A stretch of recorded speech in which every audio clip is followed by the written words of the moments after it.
Okay, I don't have the gavel. Okay. No, you're fine. Don't worry about it.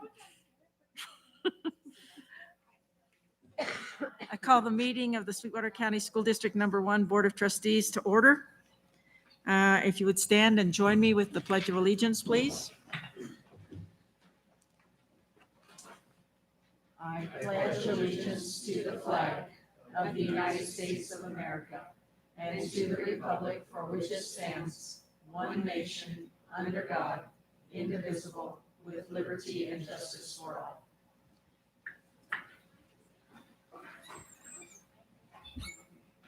Thank you. Mrs. Bolton, recognition, please. Good evening, Chair Jellicoe, Superintendent McGovern, and members of the board. Are we joining down here? Okay, if you would like to join me down here for recognition.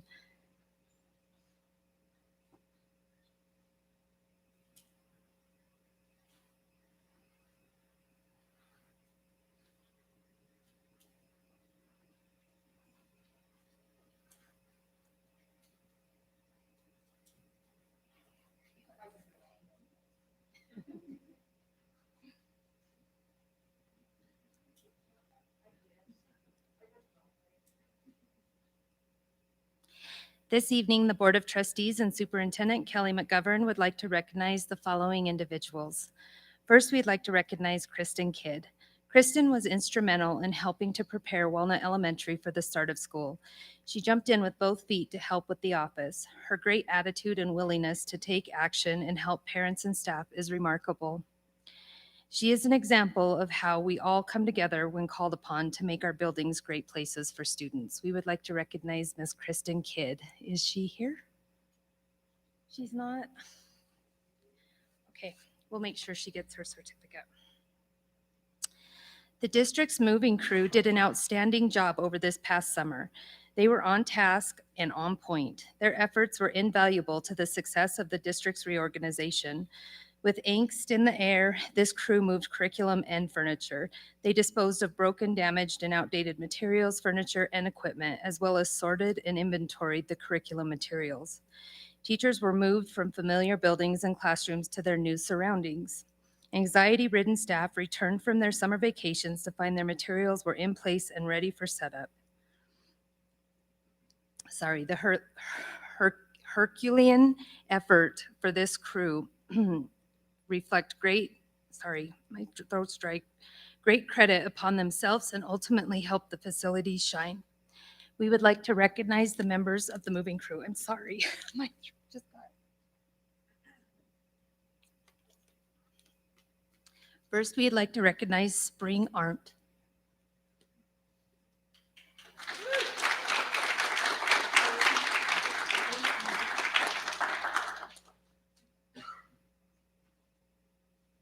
Next, we'd like to recognize Richard Hill.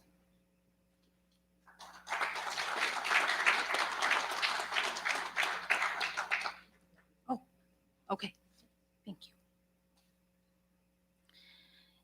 Next, we'd like to recognize Patience Black.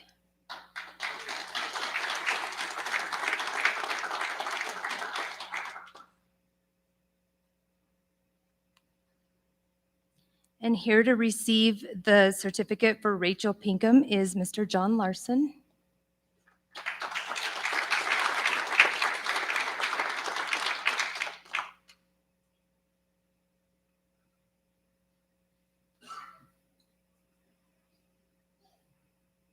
George Luna. Okay, thank you. Nia Fan. Brian Davis. And Matt Bernal. Okay, thank you. That is all that is joining us for tonight. Thank you. If you guys were going to take a picture, so.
Mrs. West, if we could have roll call, please. Mr. Reedy, Here. Mrs. Summers, Mr. Mickelson, Here. Mr. Batolo, Here. Mr. Jackman, Here. Mrs. Thompson, Here. Chairman Jellicoe. Here. Item number 2B, I would entertain a motion to approve the agenda. It's been moved by Mr. Mickelson. Is there a second? Second. Second by Mr. Jackman. All in favor, please say aye. Aye. Aye. Aye. Opposed, no. Motion passes. We do have an addendum. I would entertain a motion to approve the addendum. Is there a motion? So moved. Moved by Mrs. Thompson. A second? Second. Second by Mr. Jackman. All in favor, please say aye. Aye. Aye. Aye. Opposed, nay. Motion passes. Item number 3 is the superintendent reports. Mrs. Garner?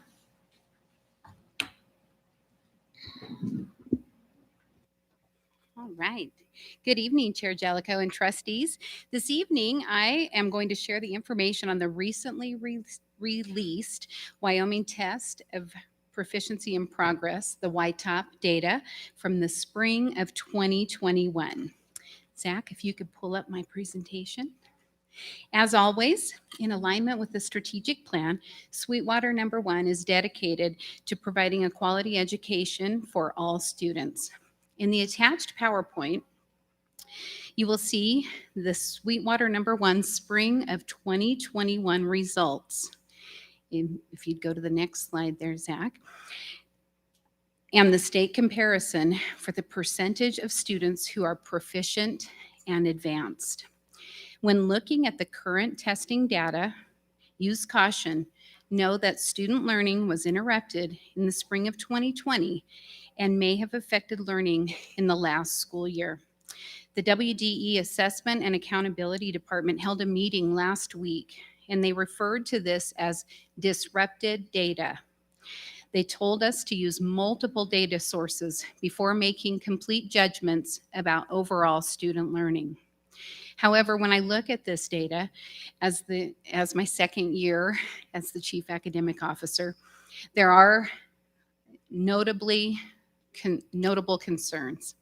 When I look at third grade reading, I know that student success can be determined by looking at a student's ability to read in third grade.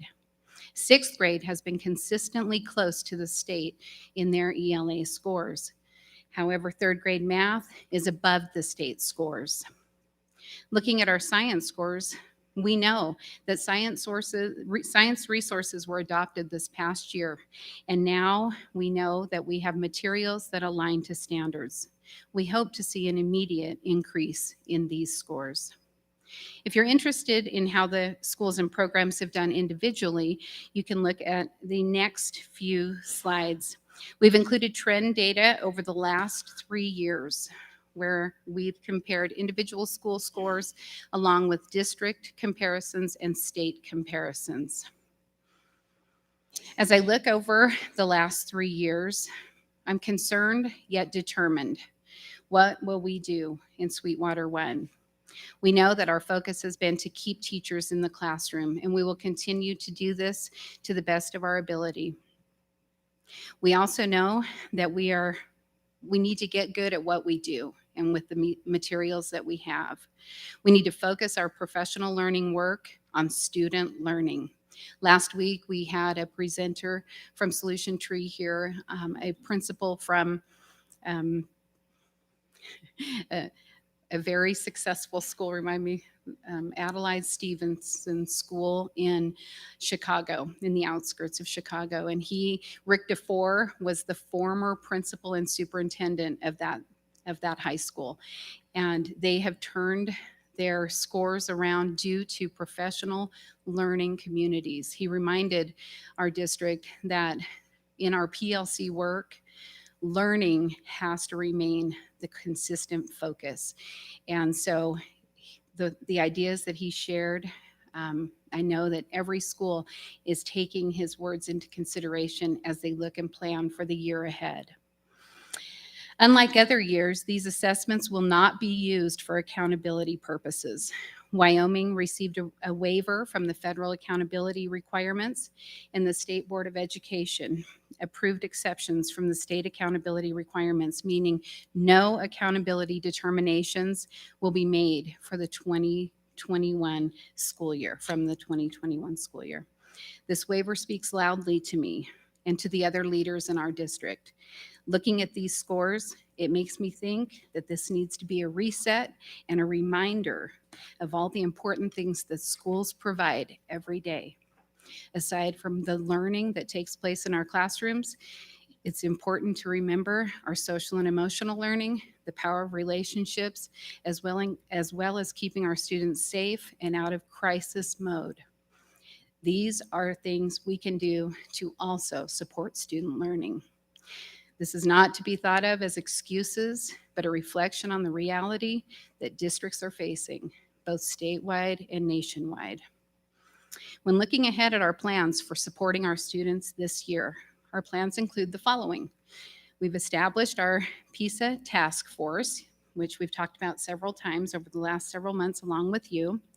Last week, we sent out a parent square asking for volunteers to serve on our PISA committee.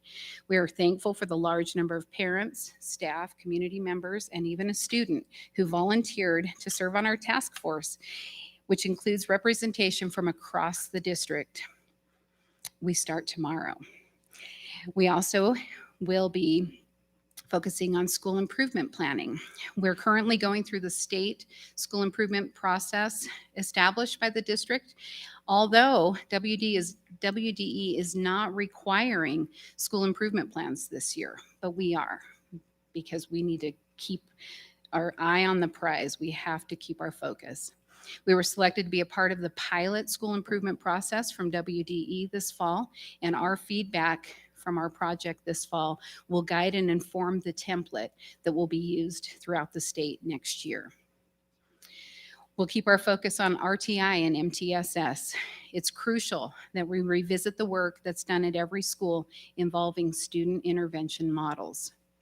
We've provided professional development this fall from experts from Solution Tree, and we will be receiving guided and embedded coaching to put our plans in place this school year.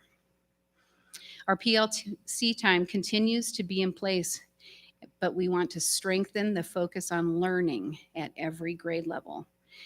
Our PLC work will continue to focus on improving instructional practice to improve proficiency and mastery of standards. We have dedicated intervention time at many of our schools that they have created for interventions for students in need. Professional development will continue to focus on academic structures and interventions. We are working on updating curriculum maps and common assessments while considering our new 4-day work week and identifying priority standards for that time. Supports for learning loss, as far as that goes, learning loss continues to be the forefront of planning and intervening with our struggling learners this year. We hired at least one interventionist at each school, given the task of intervening with struggling students as designated by the site principal and driven by data. We've applied for multiple grants and funding to continue our work to strive in providing what each student needs to be successful and to be ready for college and careers.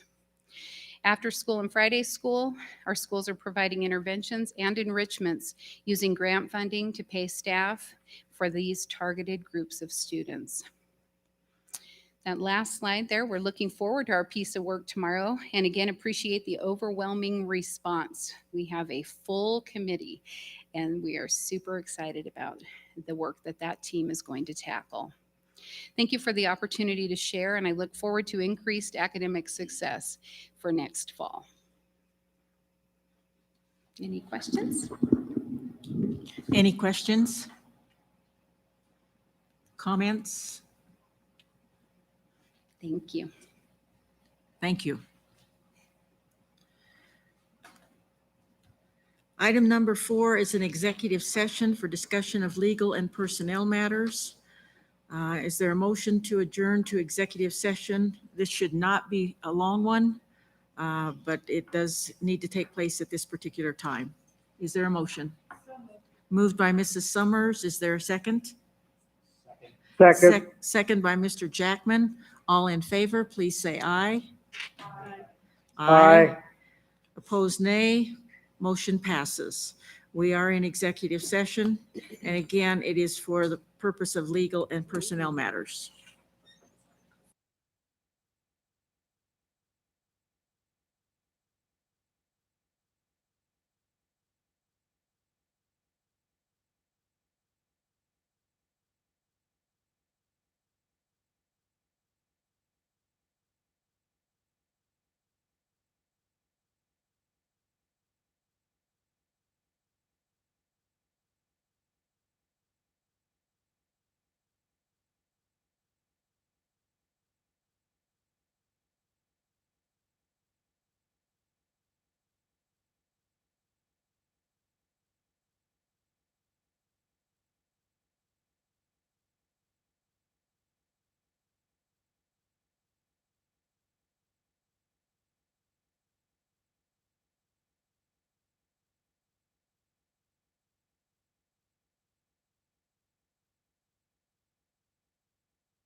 Okay.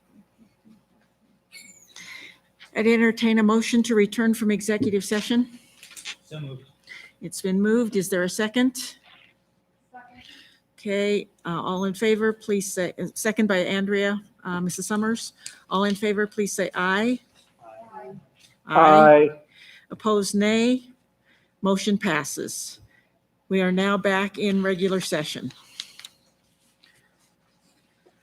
Item number 6, communications and correspondence or the public comment. If a member of the public initiates specific complaints or charges against an employee in order to protect the employee's rights to privacy and due process, the board will only hear those complaints or charges in closed session. The board encourages concerned individuals to file complaints using the appropriate district complaint procedure and appropriate forms, which can be obtained from the district's website. As per policies B, DDH, and KD, please limit your comments to the board to one time.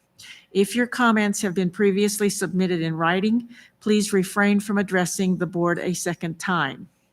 Policies B, DDH, and KD continue to state, questions asked by the public shall, when possible, be answered immediately by the chairman or referred to staff members present for reply. Questions requiring investigations shall be referred to the board or administrative staff for consideration and later response. So I will start off by reading the public comment that we have received prior to the meeting. Shay Lamory, a parent, please mandate masks. Aaron Christensen, a parent. I appreciate that the school district chose to go without masks this year. I hope that it continues to do so. Even among rising COVID cases, there is absolutely no evidence that masks help at all. Please keep our children breathing the way they are supposed to. Samantha Foran, also a parent. Can we hold off on reunification drills? I am concerned with the large amount of people gathering and elderly at risk of getting sick from COVID. Eastside recently had theirs, and my family witnessed a lot of elderly picking up their children. It doesn't seem safe with our recent overwhelmed hospital and should be an option to delay the reunification drills. Danny Hurd, a parent. Dear school board members and employees of the school district, failure is the opportunity to begin again more intelligently. Ironically, this is the, quote, fortune, end of quote, we received in a fortune cookie this weekend as we sit at home isolated because our child was exposed to COVID at school. I feel like this fortune sums up the beginning of the school year, and now we need to change things. Although the district has been reporting the number of positive COVID cases, they are not reporting the number of students and families this is affecting in our community. It is not reported to the public how many children are being sent home for isolation. There may be one positive case in a classroom, but 5 to 10 children may be at home due to stay-at-home orders.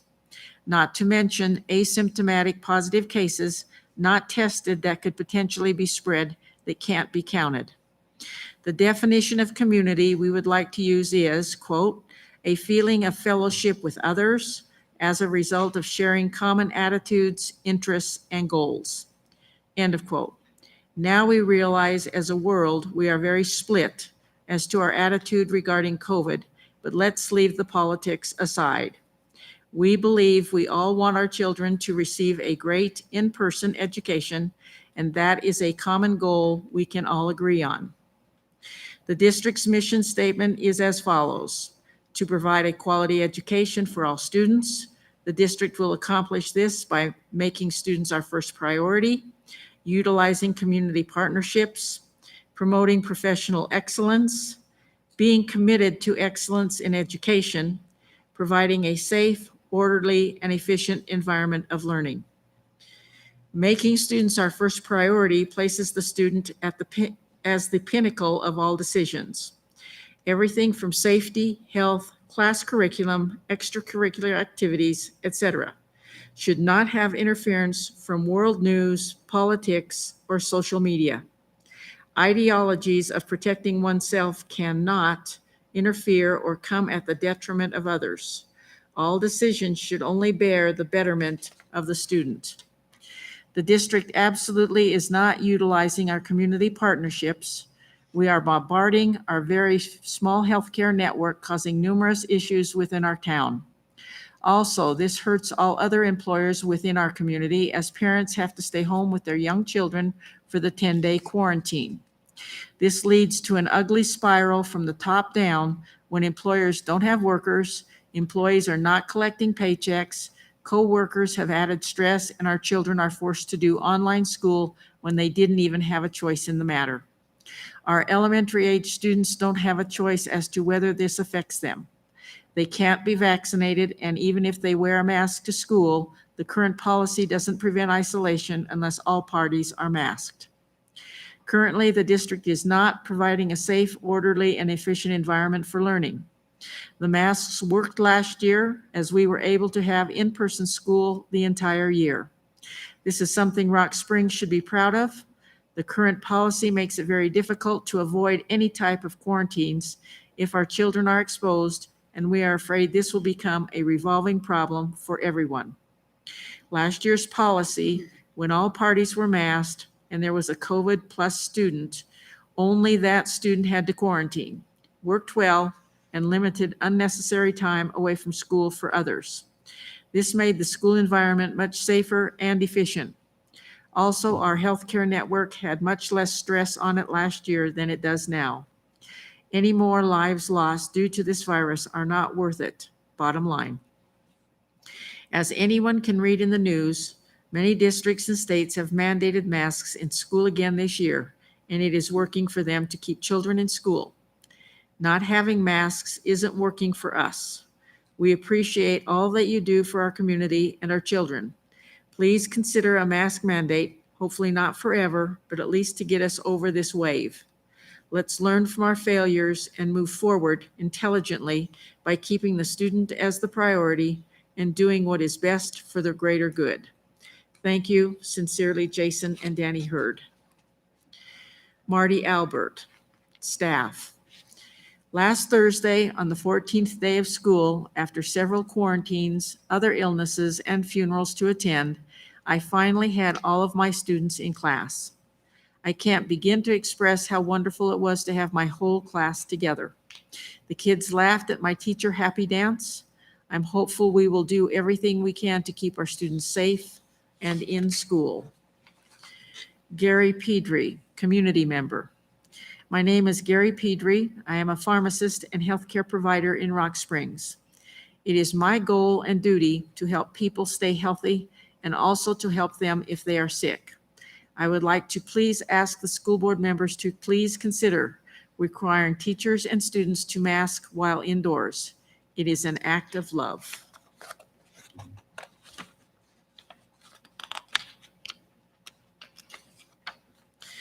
Brooke Milliman, a parent. I am writing to support a mask mandate to be initiated in the school district to help with the COVID pandemic. Please consider this to help our community and school district. Masks are a simple way that can help decrease the transmission of COVID, which we are in desperate need of. Thank you for your consideration. Okay, we'll now move to the in-person public comment. I'd like to know how many people intend to speak to address to the board. Okay. I wish to make it known, I think we can all agree that our children are our most precious things in our lives. And so let's agree on that and realize that everyone is coming from that perspective, that their children are their most precious part of their life, and that what they believe they are doing in the best interest of their children. Please keep your remarks civil, and we'll start with whomever comes to the podium.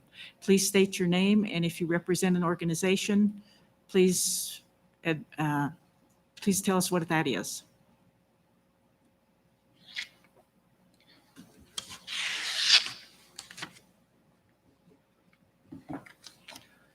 Troy Mortensen, and I'll jump in, and it's not regarding COVID.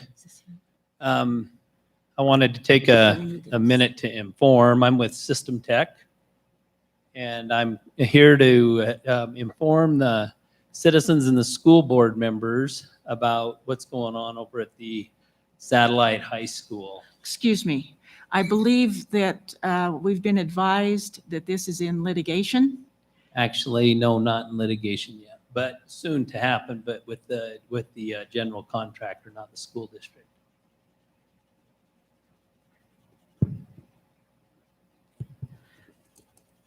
Do we want? Question? I'm trying to. Do you have see. litigation paperwork? I Mr. doubt it because Celeroli? it's not underneath that. Yeah. Is Mr. Stan here?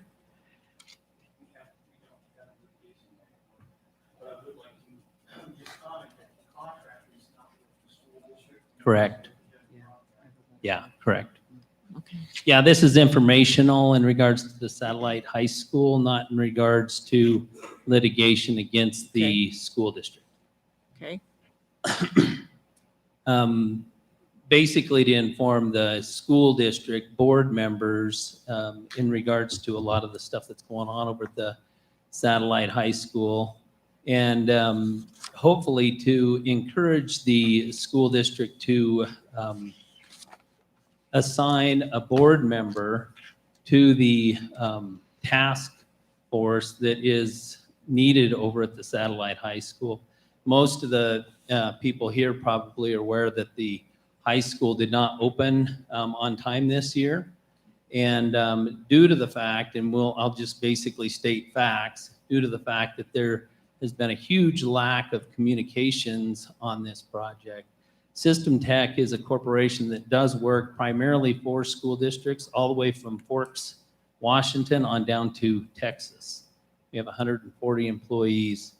And this is the first time in 24 years of business where we have not had questions answered, communications taking place to be able to see a school open up on time. And I'm bringing forth information in regards to this due to the fact that I know most of the information that the public will receive and the school board will receive will be from the representation from that has been hired by the school. And so I'm here to represent the contractors that I'm hearing from on the project, all the way from the painting contractor to the dirt contractor to the electrical contractor to the HVAC contractor to the fire alarm contractor. Basically, over at the Satellite High School, there's a lot of design discrepancies. And the school district has hired individuals that are not qualified to do the job. And I think that the board members and the members of the community need to be aware of that, because this school could have opened on time. I mean, there was a lot of things with just a little bit of communications that could have made it possible. We're in the process of right now, and Tonette and I have visited. She's a wonderful lady, very nice. And I've tried to get in contact with the superintendent in regards to this multiple times. But the issue is this is not a contract with the school district. Where the issue lies is politics, and also lack of communications from the school board and which has a fiduciary responsibility to pay bills. And right now, as a contractor, we have struggled for almost 6 to 8 months to receive payments on projects. Lack of communications all the way through. We actually install product that is top tier product throughout the nation. I mean, we do work for Micron, for HP, for St. Luke's Hospital. We do work in Jackson Hole, Casper, Wyoming, Sheridan, Wyoming. And what we're running into in this area, and we've done small projects in this area too, is there's definitely a lot of good old boy network stuff going on. We get it. The deal is, if you want school board, I'm going to give you a recommendation. If you want a specific contractor, do it on a point system and then get the contractor you want. Don't have other contractors come in and give you a low bid and expect to get something that you didn't specify. And so I'm here to request that one of the board members take an interest in this project. Instead of just letting it happen, that your students, community, have to go somewhere else, have to be shipped off somewhere else, have to be in an area where they maybe don't have the ventilation that they need in regards to COVID because they're not communicating. And so we've got a bunch of contractors over there that are going to have litigation against the general contractor. That is true. We are one of them. And that has to do with lack of communications. That is coming. So at this point, our contract was with the general contractor. I'm supposed to mention a tortious interference with a contract. You guys, as board members, have a fiduciary responsibility to approve and accept bills and invoices, correct? That's your job. That's what you do when you sit up there. It's set on many boards. I understand that. Part of the problem is you need to be educated on what you are accepting. Don't just take what you're hearing and say, hey, we recommend you pay this invoice. Because ultimately you could be fiduciary responsible for not paying invoices, or paying invoices that legally responsible for paying invoices that you didn't check into. So what I'm saying is you guys, as the board members, are legally bound to this contract with your general contractor. It will happen. It will happen, ultimately.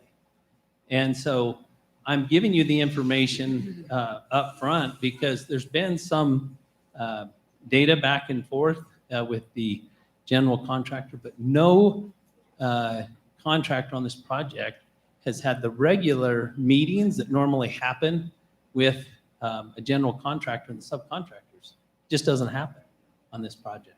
So I'm giving you that information. I'm making you aware that there are some pretty big, hundreds of thousands of dollars worth of individuals. Some of them are millions of dollars worth of dirt work. That there's a lot of and it's not getting out to the community. I've read your Facebook site, and it's all against the contractor. How in the world could you have that many contractors that messed up this project? It's a design problem. That's what it is, board members. Not to mention, I just went over there. We also have an additional contract on the AV project. Threat after threat after threat from school representatives in regards to liquidated damages. No communications on how to resolve it. No communications on how to move forward. None of that is going on. Well, I went over to the school today. Guess what happened? A system that was already installed, a $235,000 system that was installed. The cable was cut out of the project, and they're going to pay for it twice. They're going to pay for the project. They can't afford to have buses come to your houses. They can't afford to figure out how to get past this COVID issue, whether it be better ventilation or whatever it is, but they can afford to pay for a cabling contract for $200,000 twice. I just don't get it. And they're taking a project that is a Cadillac type product. And I went over there. That work doesn't even compare to the work we're doing. And they cut it out. And they're putting on Hubble jacks, and they can't even provide the lifetime warranty. You know what I got told? Warranty doesn't matter. Warranty doesn't matter in Rock Springs. What matters is relationships. Because we know that we can get things taken care of if there's a problem. I'm telling you right now, warranty matters. When you got a performance warranty on telecommunications product. I'm just here to inform you as board members that you do have a fiduciary responsibility. Please get engaged in that project. Don't take the word of somebody flying a drone that's doing illegally, by the way, that you guys have hired over the contractors. You can't be doing that. It's against the law. Don't be having your representative for the school district strip searching the technicians. That's against the law. You guys have a guy out there that is a representative of the school doing these things, and he's on camera doing it. He's breaking the law. He's mean mugging people of Hispanic descent. That is a problem. That's racial discrimination. So I'm going to give you that information today, people. I Sir. think that each one of the community members ought to get involved and find out what's going on over there. It's not just this school, I'm sure. It's definitely political. Sir, Thank you for your time, school board. thank you for the you. information.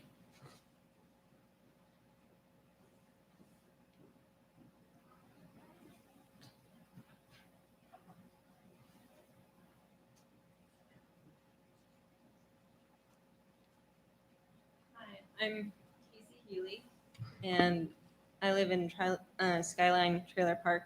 Last year, you had a whole bunch of school stops. Now you have one. They're turning around in an area that is not going to get plowed, so they're going to get stuck. The buses are flat out going to get stuck. The kids are not, they're kids. You've got kids that are walking from the back end of the trailer park when it's 40 below, when it's 20 below, when it's 10, when it's 20. They're going to get frostbite. They're going to have hypothermia. I'm scared for my kids. I'm scared for other people's kids. We need to at least have more than one bus stop at each place because we're looking at the kids' health. Have you called the transportation department? Yes, we have. Okay. We've called and we've stated that this is not safe. We were informed that he looked at a map. I'm sorry, unless you drive it, a map is full of errors. I grew up out north of town, and we got a printout of how to go to my house when I was in my 20s, and it told me to go on K Street, which is clear on the other side of town. There is always human error in those maps. And so unless you drive it and have a good idea, I would recommend putting 2 bus stops on a lot of your trailer parks and the areas so that the kids that are in the back end can walk to that spot and not catch frostbite. Thanks. Thank you. Miss Healy, you said Skyline, right? Thank you.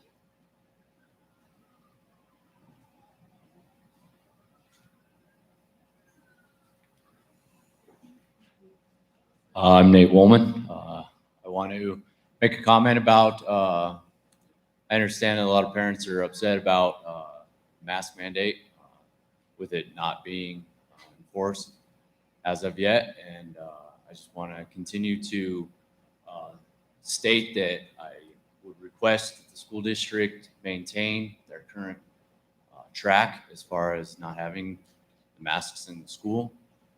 As we heard earlier, we suffered last year.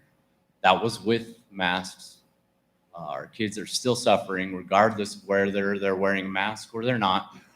I know that the frustration of my children is high when they come home after wearing masks for a full day. So I want to continue to encourage the board to stay on its track.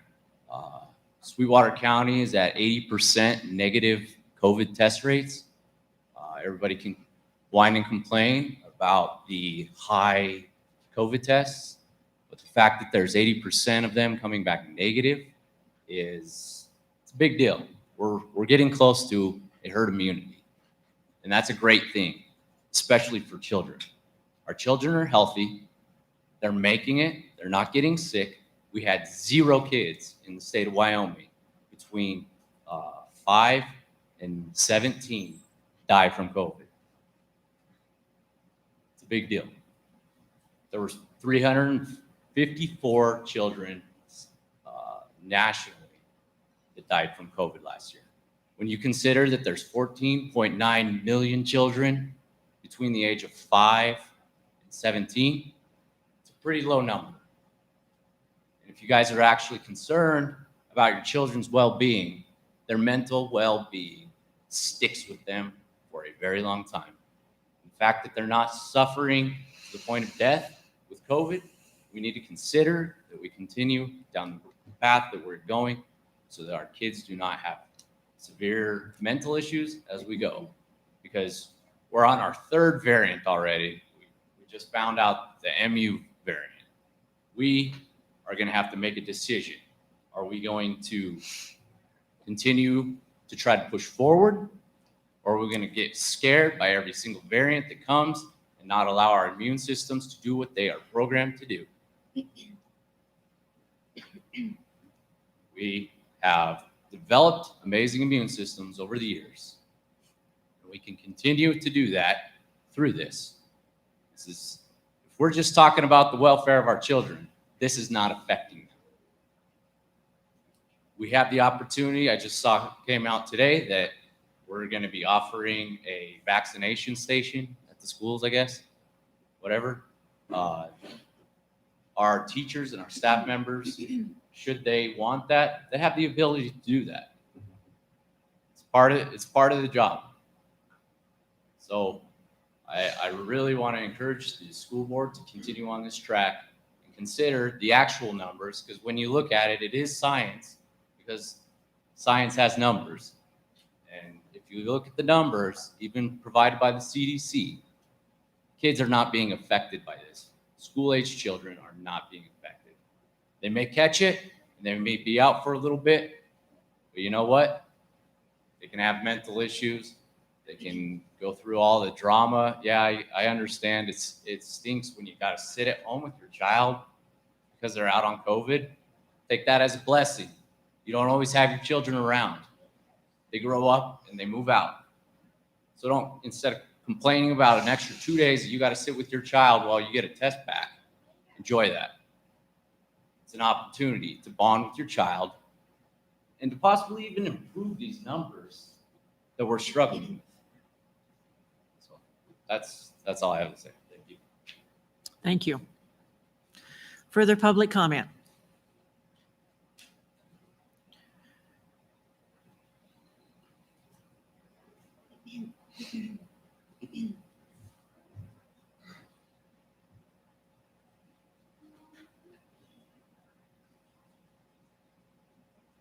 My name's Michael Hume. I wasn't actually going to talk today, but hearing some of the comments that were said publicly about COVID and about the masks, my daughter has asthma. Last year, every time she came home from school with the mask on, it was covered in blood. We need to look at the other parts of the medical. The medical journal came out in July with a study that showed that kids under 7 go into too high of carbon monoxide breathing, and it sets in the brain from wearing masks. Yes, COVID's scary, but let's make sure that the cure is not worse than the disease. That's all I got. Thank you. Further public comment? Further public comment? Seeing none, we'll move on to item number 6, our COVID-19 update. Mrs. McGovern.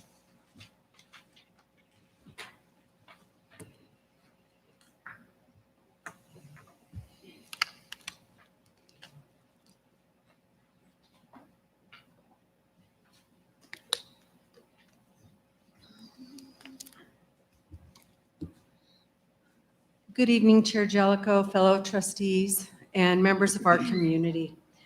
Thank you for the opportunity to visit with all of you this evening as I share some information about COVID and how the district is operating at this point. Zach, if you could pull up that, and let's go ahead and go to the second slide.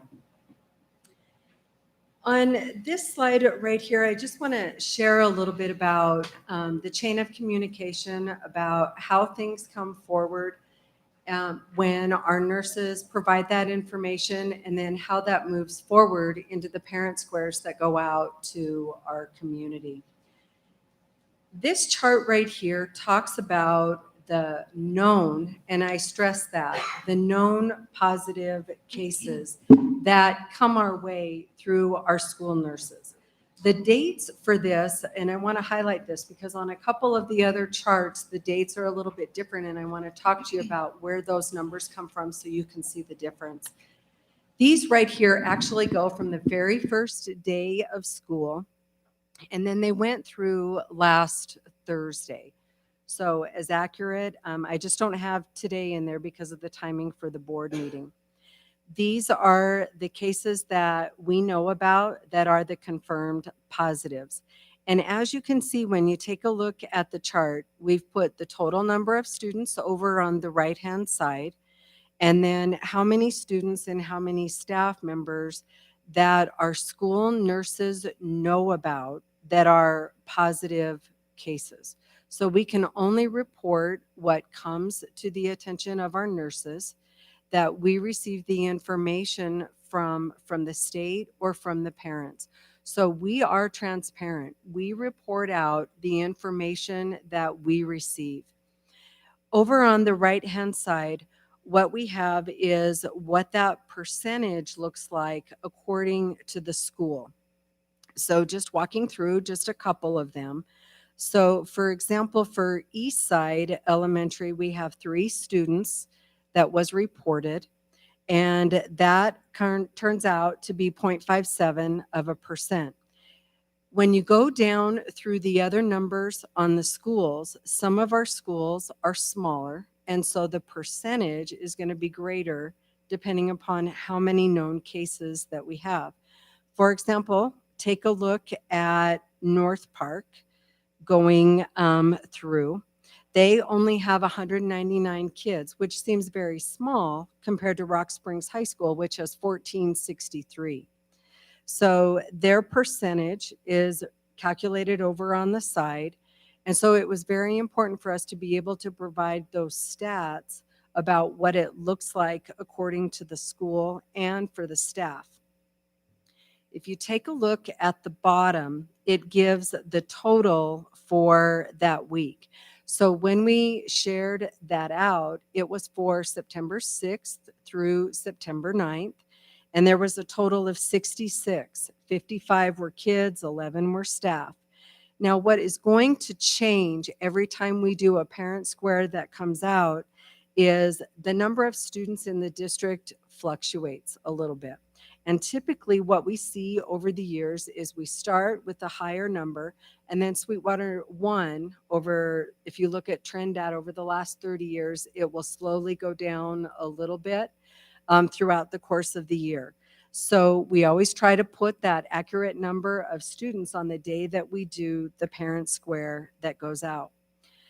If you do the total of the previous weeks together, it has 71 students and 7 staff, and then it's got the percentage to the side. And then we also calculated the known positives for the entire school year. So far, since August 17th, the first day of school, there's been 144 confirmed cases that we've had through the district. And when you look at the percentage, according to students, it's 2.43%. And when you take a look at staff, out of the 831 staff, we did not count, what isn't in there is substitutes. So we did all of the employees certified and classified, and we didn't have substitutes in there because that number fluctuates a little bit depending upon any given day. So the smaller that number is, I made that percentage be as big as what I thought it could be. And so I left it at 831. If you count subs, it would put us over 1,000 employees. And so with the 831, that's 2.17% positivity in Sweetwater number 1. Zach, on the next slide, just a couple of things that you can see when you take a look at that data. Schools that do have the highest positive cases, I just wanted to make note of a couple of things. Of course, Rock Springs High School and Rock Springs Junior High, as you would expect. Those are students that are 12 and older, which means that they're vaccine eligible. And also the highest elementary school was Stagecoach. And again, this is as of last Thursday. So we monitor it. We watch it every week at Thursdays. It depends upon how crazy things can be, but we get the chain of communication goes from our school nurses up to our lead nurse, And then our lead nurse shares that information with Nicole Bolton and myself. And then we craft the parent squares that go out. So we keep that information with the medical people that have access to that.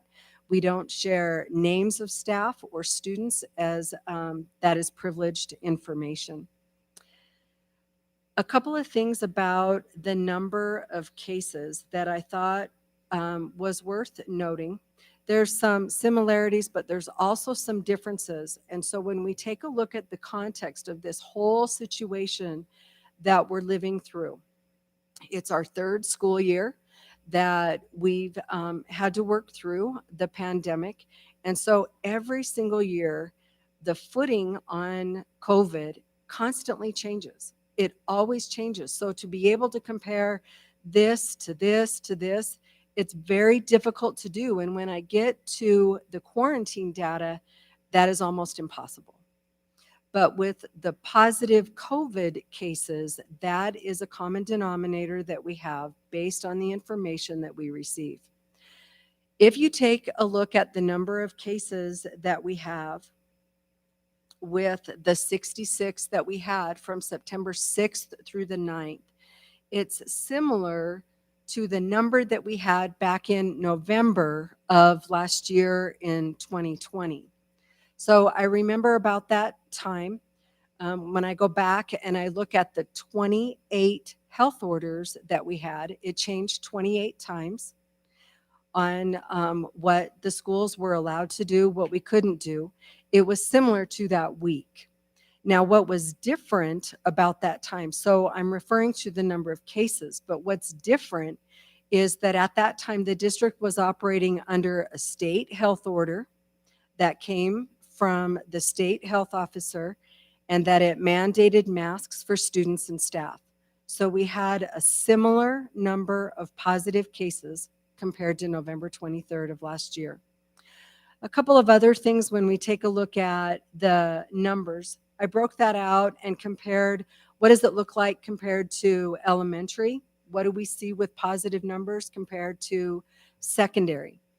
And so we have 44 confirmed cases at the elementary level, and our secondary is about double that, sitting at 100, just over.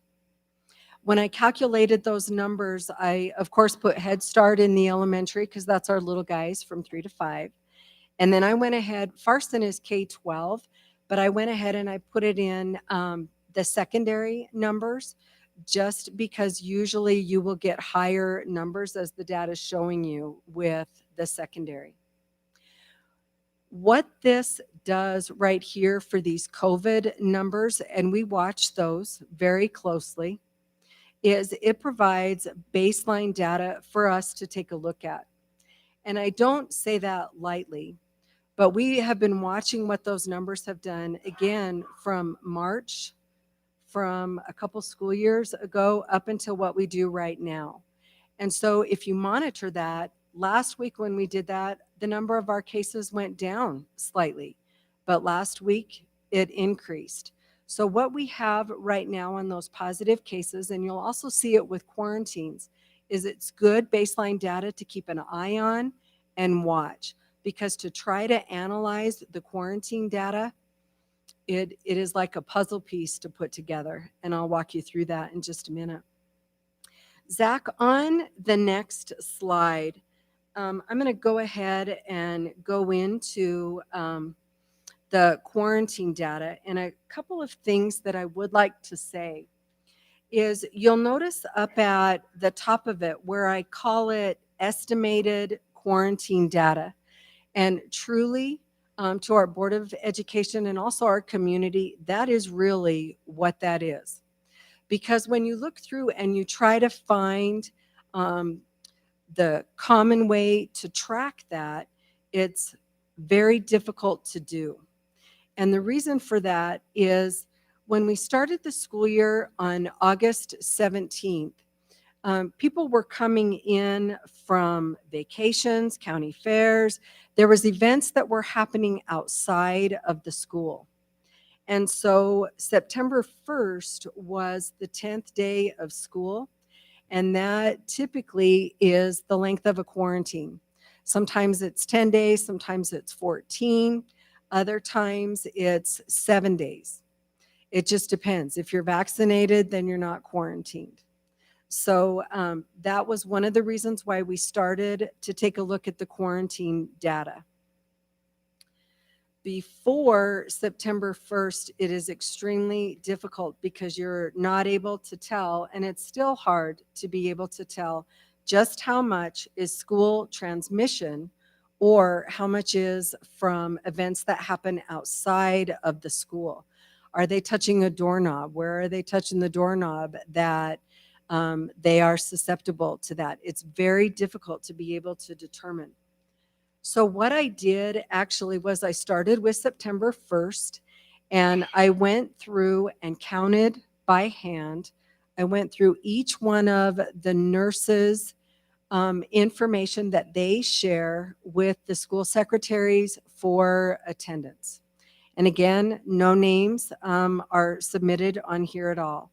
But the only common thing that I could get, because the quarantines are so different for people, and also, here's the other thing. If you're quarantined, say for example, for 14 days, you might start to get symptoms anywhere between 2 days and 14. So you might start off as a quarantine, but you might become a positive. But then when you become the positive, then you're on the other chart, which becomes the positive. Or you may be asymptomatic. So it's very difficult to monitor. And in one of the slides I'll go into, the Wyoming Department of Health also does not quantify quarantine data because of that very same reason. If you look at their data dashboards, they do not have quarantine information. And I actually went in their guidebook and I put down some of the verbiage that they have, and I'll go into that. So what we've got here then, so what I did, for example, is I went on September 1st and I counted how many quarantines did each school have by date. So some of the record keeping, which is extremely difficult, our school nurses, we need to bring them up here and we need to put them with recognition for what they are going through. And we need to do it in October and November and December for everything that they are doing, along with all the rest of our staff. But these are the new quarantines. So for example, when you take a look at Rock Springs Junior High, for example, on the 1st of September, they had 37. And then on the 2nd of September, they had 35 that were new. Now, it could be, so if I was one of the kids on September 1st, maybe I was still quarantined on the 2nd. Maybe it went all the way through the Labor Day weekend and it went until the 7th. But if I became positive, then I might not be counted in that next one. So the only piece that I could pick up on that was logistically sound, and when in doubt, I counted it. So if I wasn't sure if they were quarantined or not, I went ahead and counted it in these numbers. So I overestimated. I just don't know the length of the quarantines. Because if you've ever been in a school office or a nurse's office, you will never be the same. It is very busy. The phones are always ringing. Our parents are calling, and our nurses have done a wonderful job with talking our parents about what does quarantine mean? What is isolation? What should they do in different times? And so it's very difficult for them to manage all of that record keeping. You can see the totals over on the right-hand side, and then we also calculated what those percentages were going to be. If you look at the bottom for Sweetwater number 1 for the quarantines, totaling all those up, we have 560 new quarantines, which warrant about 10.79%. And again, that is an estimate based upon the best record keeping that we could do at that point. Zach, on the next slide. What I did with this slide here was I put it in visual terms. so that we could see by the graph what schools are standing out as far as quarantines go. So, for example, if you take a look at North Park, it's showing 27% of their quarantines, 54 different quarantine cases. But also keeping in mind with the math, they've only got 199 kids. So that's what makes their percentage go a little bit higher. So the difficulty on this slide when you see the charts is it's hard to be able to synthesize a whole lot because there really isn't a lot of data there to analyze. And it's great baseline data. It's very discouraging for parents if they have their little one or any student at home, because we want them to be in school. That's the difficult part. That's the part that really stings on there. But until we have more information, that truly is the best that we can do at this point as far as quarantines. And again, keeping in mind that the way quarantines are handled through the Wyoming Department of Health, sometimes it's 14 days, other times it's 10 days, and then you have to monitor. It could be 7 days if you don't have any symptoms and you have a negative PCR test. So it's all different, and that revolving door could change as you go. On the next slide, Zach, this one talks about the quarantine data and tracking. I've mentioned this a little bit as we went along, but just a couple of things. The quarantined data is not quantified by Wyoming Department of Health. And the only thing on their data dashboard as far as schools go is if you look at the age of students. It can break it down for the state for how many cases by the age group, and then it breaks it down by county. But other than that, there isn't a whole lot of school data that is available on their dashboard. A couple other things to what makes this so difficult is when we started, unfortunately, with COVID in that first year, we shut down in March and we were completely online, and it was COVID-19. Then we came back last year, we did in person, and I cannot stress enough how difficult that was. We've got to remember where we came from, how difficult that is to keep schools open and provide in person. Here we are in the next year, and we have the Delta variant, very different from COVID, much more contagious, affecting different groups. But also, as the gentleman provided, there's another variant, which is the Mu variant. And so we don't know what the effects of that are going to be.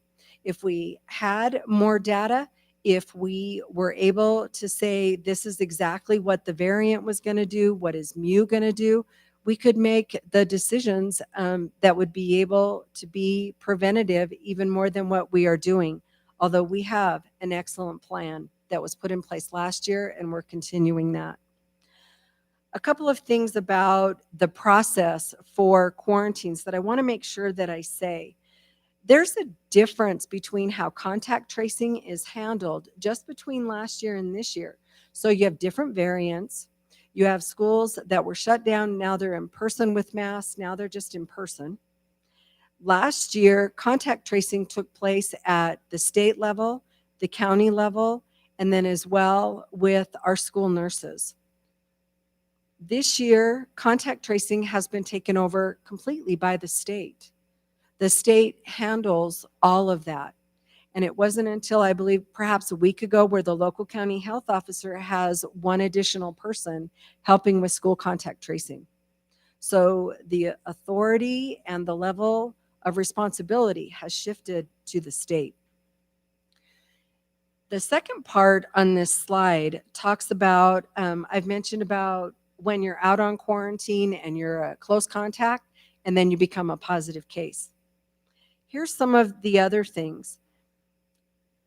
As a school, And I know trustees, we are in a no-win.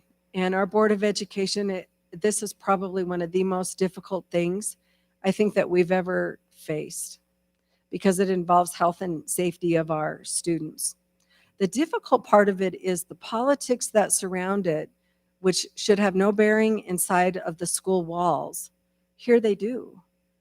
And we try to keep that out as much as we can, and we make decisions that are for the betterment of our kids. But it's very difficult, especially when laws change. And there isn't a single news media cast that doesn't talk about COVID-19, the Delta variant, and how school boards across America are handling things. We don't have any health orders this year.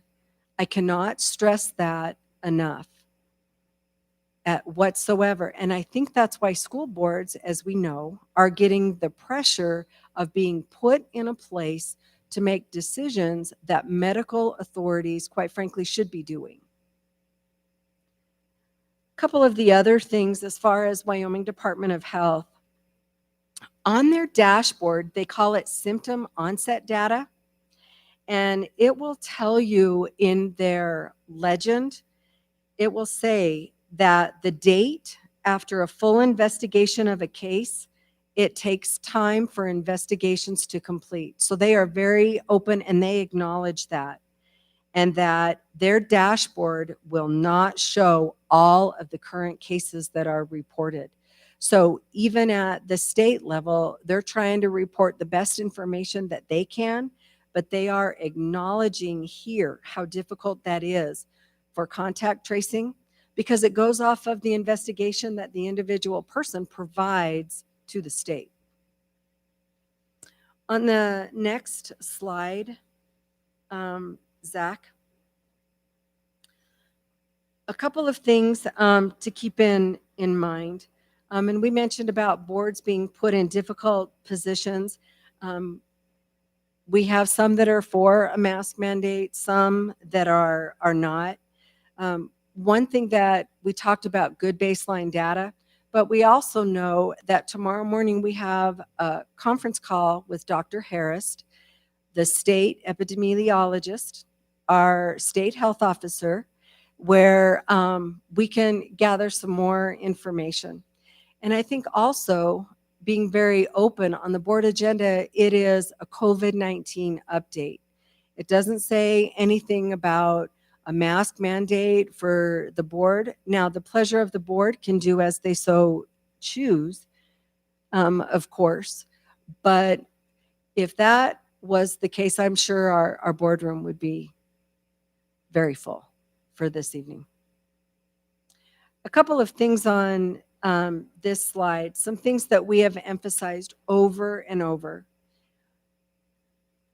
Please monitor, and this goes for staff and students. If you're sick and you're not feeling well, please stay home. Please take temperatures at home. We also emphasize hand washing and additional signage. This could be an area that we could strengthen a little bit, put up more signs about masking, hand washing. Some of our schools have the same posters that we had from last year. They never took those down, but we could always double check. Some of the things that our district did last year that we're continuing this year that are best practices, that we have extra custodial staff that is funded through federal grant funds that are in each one of our buildings to help clean, disinfect, and sanitize for the COVID. We have upgraded ventilation systems that are state-of-the-art systems that our facilities department has put into place that stresses air quality. And again, we've sent out today, Nicole Bolton sent out a survey about offering a vaccination clinic for our students, for our parents, for our staff, if they are interested in. And based off that information, we'll get that going. A couple things about procedures and how the floor shifts so frequently with this. If you're fully vaccinated now, then you don't have to quarantine. Or if you've had COVID in the last 90 days, then you don't have to quarantine because you're considered to have immunity. What the district has done is left that, as everyone knows, is up to personal choice for what people feel is the best thing that they can do for their student and for themselves if they are an employee. I did put on here, being very open and putting all the information out, is that an advantage to wearing masks in school is that if both people are masked, then quarantine is not necessary. On the next slide, Zach, some things that have changed for this year that I think it's important to say. And I know we've mentioned it before, but I think with the questions that come, it's good information to say again. Smart Start plans were required last year for schools to function for COVID. Sweetwater number 1 was recognized by the WDE for having a Smart Start plan that they used as a model for some of the other districts. The plan worked. We were able to keep our schools open. If we had to restrict and tighten things down, unfortunately, we have a plan to do that. And that's if things go in the opposite direction. But this year, Smart Start plans are not a requirement for schools to function. They're tied to ESSER 3 funds this year or the American Rescue Plan. They are not a requirement for schools to open. So some districts do a Smart Start plan, some do not. The districts that don't, you don't have to. And the danger in doing so is you put arbitrary guidelines for if we get this percentage of quarantines, we're going to go online. If we get this percentage of positives, we're going to transition to this. And that's a very difficult position to put school districts in when you're not the medical authority to do that. In addition, you don't know if your transmission is, if it is out of control and we don't know where it started, or is it a certain birthday party perhaps, or a meeting where people were together and they were around someone that was contagious. Can you explain it, or is it uncontrollable? That's the danger. Some districts have done that and some haven't. Sweetwater 1 has not. If the ESSER 3 funds do become available, then there's a series of questions in the grants management system through Linda Carter that we would submit and apply for the ESSER 3 funds. Some of the other things that our district has done, we have state-of-the-art technology. But I think it's important to say classroom-based virtual is not an option for this year. We're getting a lot of questions about why can't we do that like we did last year? That was very difficult on our teaching staff, and they did a stellar job. But it means that teaching here in this room and teaching to those online, they were doing double time. And the technology allowed them to do that, but it's a very difficult task. The state does not offer that anymore. The emergency rules expired. So what we have now is called temporary virtual days, where our teachers record lessons, which is good for all kids. They upload those. That process is very streamlined now. And any student can watch those lessons. Temporary virtual days go for isolation. They go for quarantines, positive cases.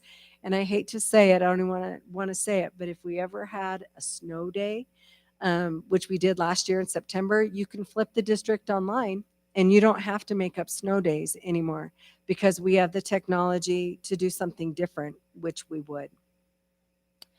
Here's another part which has actually limited the authority of our health officers. And I think it's important that we share this information because the laws changed. They changed over the summer. So when people say, well, why don't they do this? Why don't they do that? So here's what the law says. So a health order, you have to have 48 hours to do public comment. A health order can be issued for 10 days by either the state or the local county health officer. After that, it goes to the governor, which can extend it for 60 days, or the Board of County Commissioners, the City Council, or a health district board like Castle Rock would need to approve that in alignment with the health officer. Very different than the health orders that we had last year. On the next slide, just a couple of things that we keep an eye on. I asked our school nurses today, when you look at the science research in different states, in different countries, and you look at peer-reviewed research, people that are in the field that study to answer valid questions to move the study forward, the results indicate that school transmission with COVID is extremely low. So I asked our nurses, what does that look like for Sweetwater 1? And some of it was too difficult to trace for the reasons that I had mentioned earlier.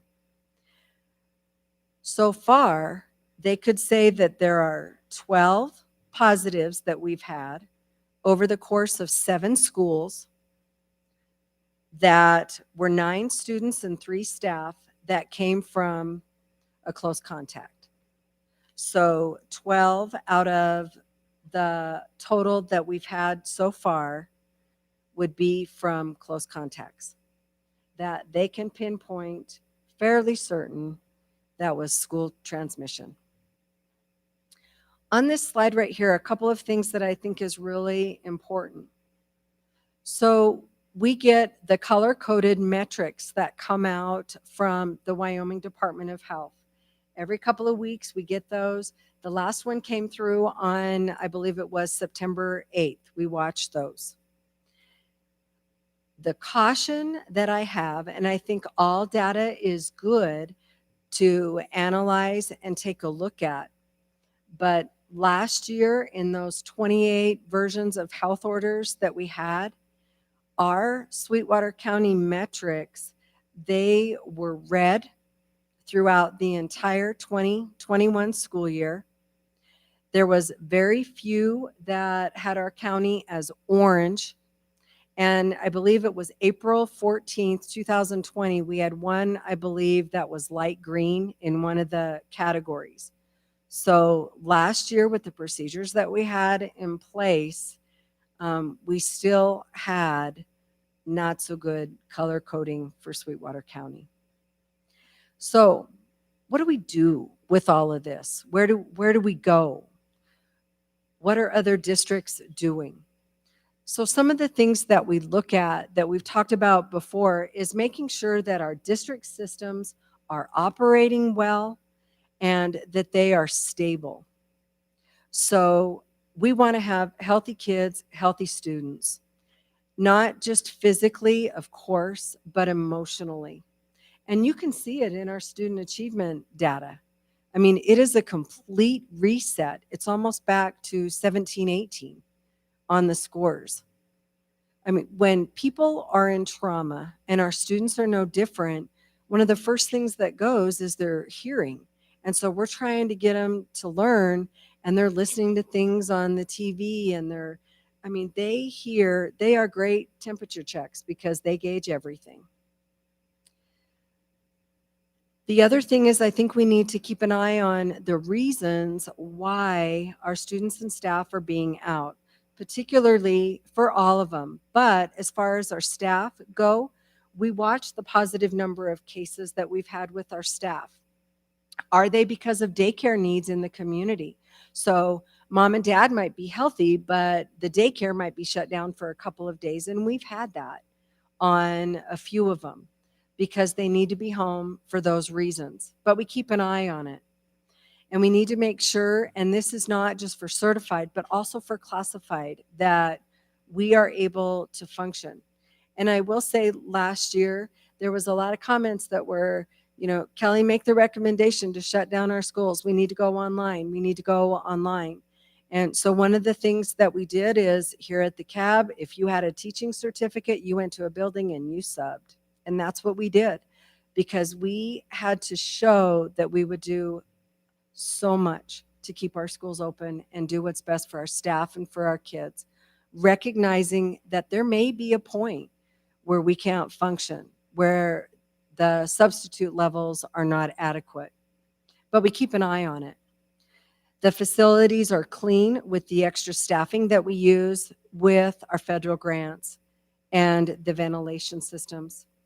The temporary virtual days, we have those up and rolling, and we're ready to go with those as much as our state has given us the flexibility to do. And of course, we ask our staff, please keep those seating charts ready, because you never know when you're going to need a close contact. A couple things about on the last slide, I believe, Zach, some things that I thought might be beneficial for this evening. So I did a temperature check, speaking of that, about how many staff really are wearing masks and how many kids are wearing masks. So by personal choice, what does that look like across our schools? So for today, first day of the week, on a Monday, we had 95 staff that are choosing to wear a mask and 260 students that either through their parents or by choice had masks on for today. And I thought that was good information just to share. A couple other things. The counties that across our state that do have mask mandates, Sheridan 1 and 2, Goshen 1, which is Torrington, Laramie 1, Teton 1,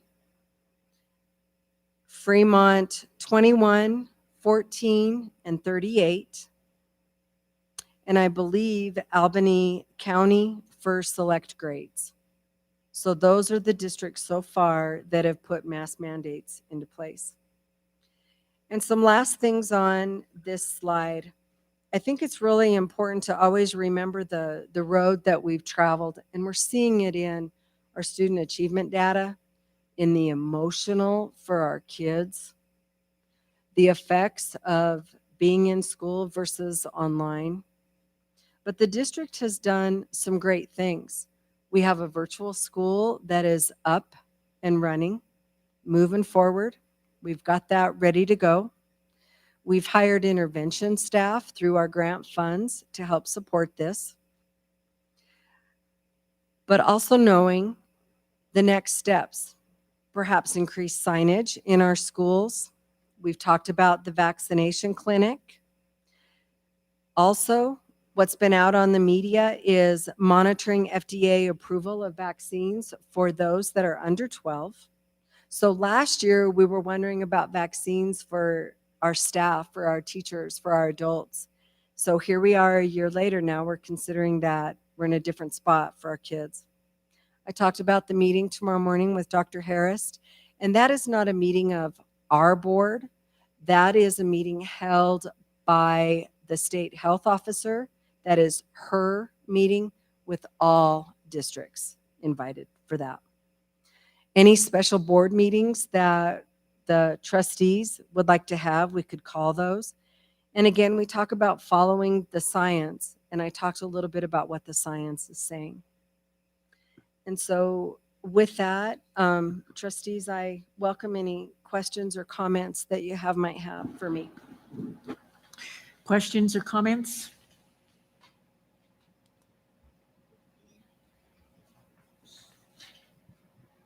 Oh. Mrs. Summers? Is it on? Yeah, okay, sorry, couldn't tell.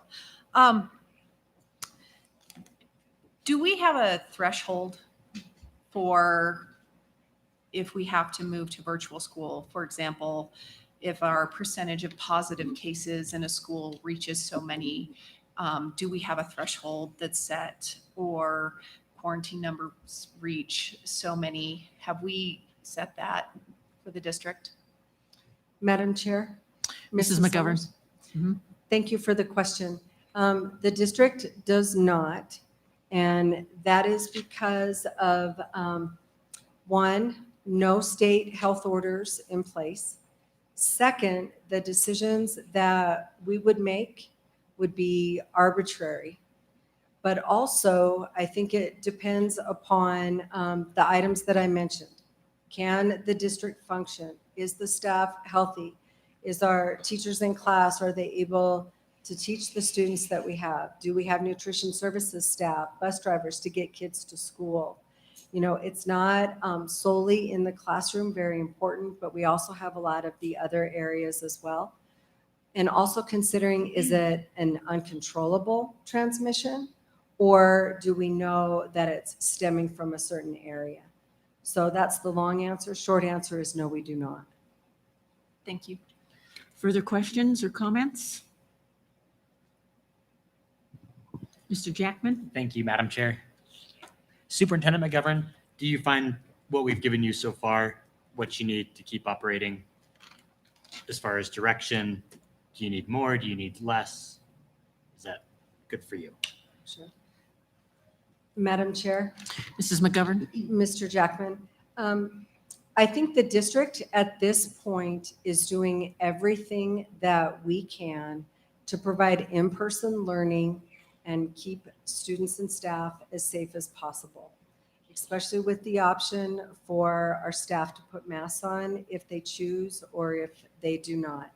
However, if the situation should change based on the data, then I believe that information needs to be shared in a timely manner to the Board of Education, brought together for a special board meeting, and then to make those recommendations and to move that forward. I will say, I think it's very unfair that school boards across the state, 48 districts, are put in this situation, and also 48 superintendents are put in this situation. It's extremely difficult. And I think that's okay to share because that's the truth. Further comment? Mr. Mickelson?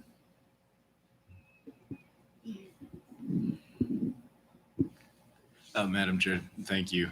I have two questions, and then whenever, at your pleasure, I have some thoughts I'd like to share. Going back to the public comment, are we looking at the wisdom of holding reunification drills where we're mixing so many, maybe creating a mass spread kind of deal? Madam Chair? Mrs. Mr. McGovern. Mickelson? Thank you for that question.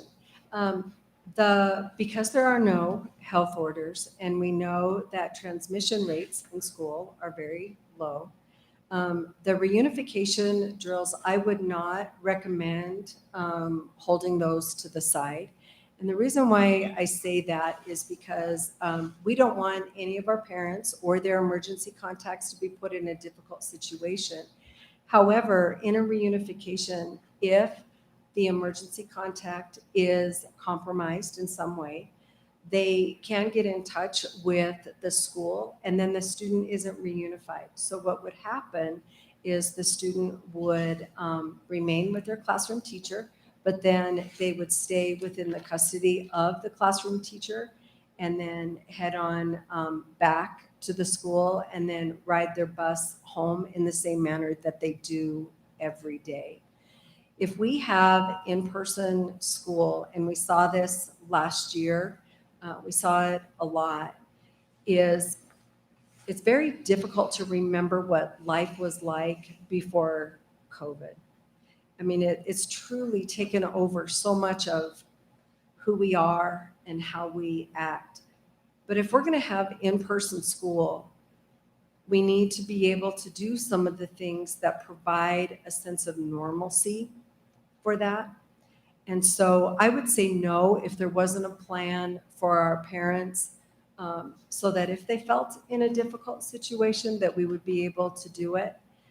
But our students are together in the cafeteria, on the playground, in music for the instruments, football games, on the bus. And they're together all the time. And so for those reasons, at this time, I would say they need to continue. Madam Chair, Mr. Mickelson. I may have missed it. The data on in-school transmission, is that being extrapolated from the few weeks we've been in school, or is that looking back to last year? The numbers that I read for you this evening, they were from the start of school this year. So that's what we're basing. That's the information, yes, that I have. Okay, Yes. thank you. And then I have one more question, if I may. How are we addressing the special education equity issue, given that the two cohorts with the greatest mortality rate for COVID are, number one, individuals with developmental disabilities, and number three, individuals with intellectual disabilities? And I have some concerns about how we're meeting their safety need while also being inclusive and meeting that mandate. Madam Chair, Mr. Mickelson. Mrs. McGovern. To follow up on that one, I think your concern is very valid. And supporting our students that receive special services has always been a concern, even from when we were solely online back in March, all the way through the course of the school year.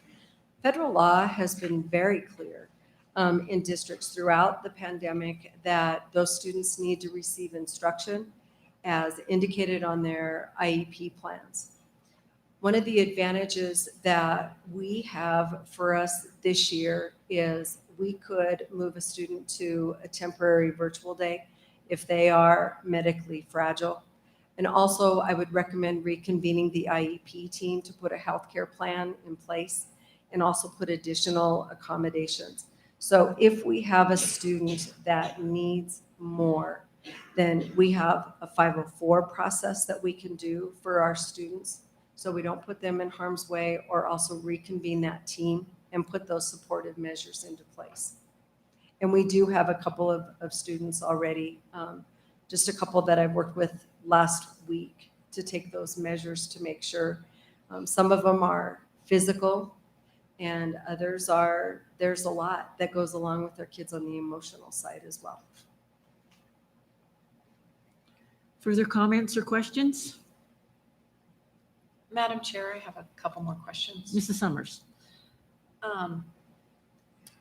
First, Superintendent McGovern, you shared some peer-reviewed data.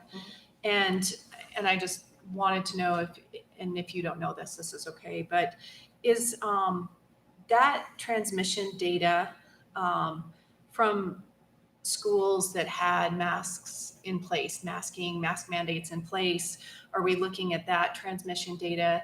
And then do we have a clear picture of what it looks like when we are not in masked schools? Do we have any peer-reviewed data that's looking at transmission rates in schools where masking is not in place? Sure. Mrs. Madam Chair? McGovern. Mrs. Summers, actually, yes. The peer-reviewed article that I recently took a look at comes from a magazine called Nature. It follows the scientific research. And some of the studies were within schools that had mask mandates. There was one internationally where the students did not wear masks. Some of the things that they found, for example, just very quickly, they did a study in North Carolina. They had 90,000 students. Out of those 90,000, they identified 32 were through school transmission.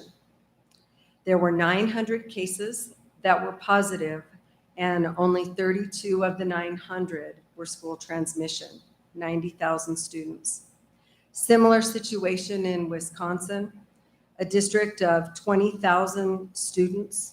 they found that there was 2 positive cases that came through school transmission. Another study close by in Salt Lake City, Utah, they tested 700 people.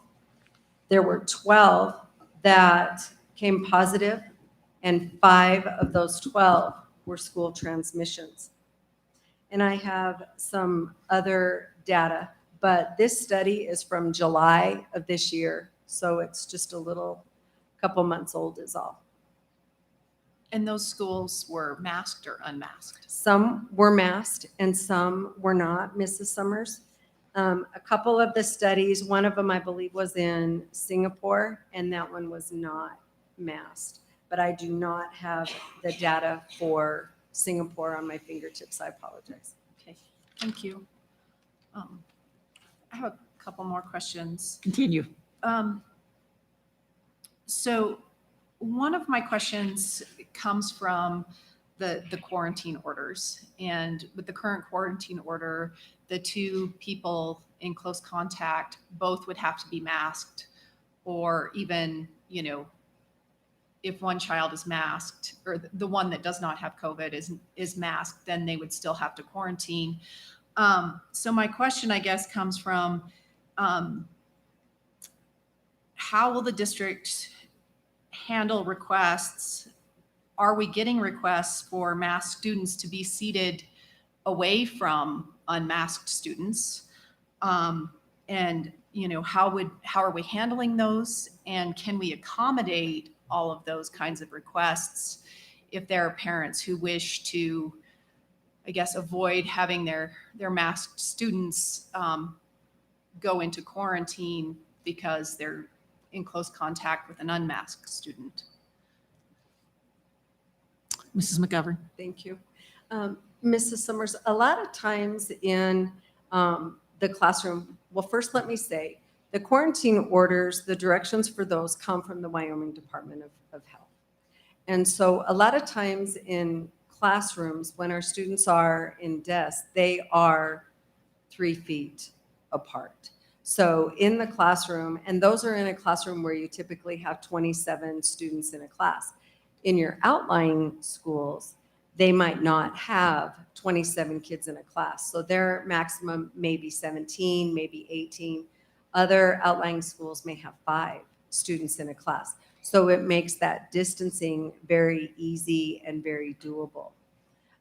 If a parent is choosing to have their student in a mask, I think it depends upon age as well. But that communication can either be to the classroom teacher or to the principal. I taught high school for a long time, and so we could put those into place as much as we can, but I know what it's like to teach an 18-year-old as well. So we do the best with that.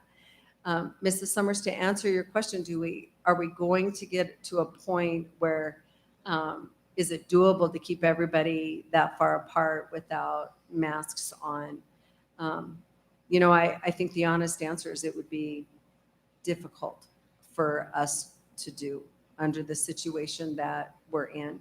But I think that data would show up either through overestimated, highly estimated quarantine data or the positivity rate. And please know, I'm not saying we need to wait and see. I'm not trying to say we do the wait and see approach and wait till it gets really, really bad. Not by any means. But I think you're wanting a definitive answer, and we're not able to give that at this time. Thank you. Further comments or questions? I would,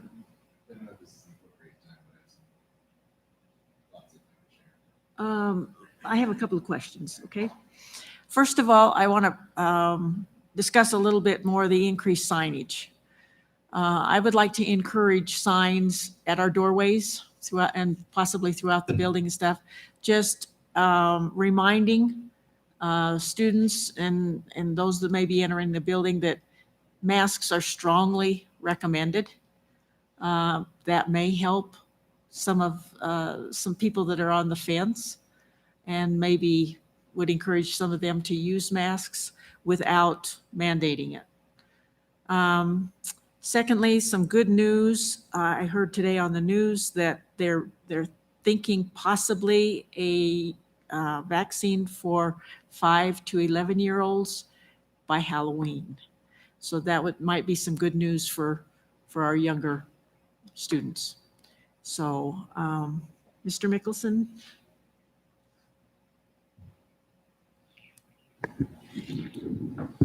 Thank you, Madam Chair. So as we go through this process of trying to figure out what we're going to do with our students and our employees and our community, I appreciate very much the effort to leave politics out, but it is such a politicized topic that that's nigh on impossible. So brief background on myself and my own personal politics. I think the new orders from President Biden are appalling. I thought it was appalling when the government stepped in and shut businesses down, when they stepped in and shut churches down.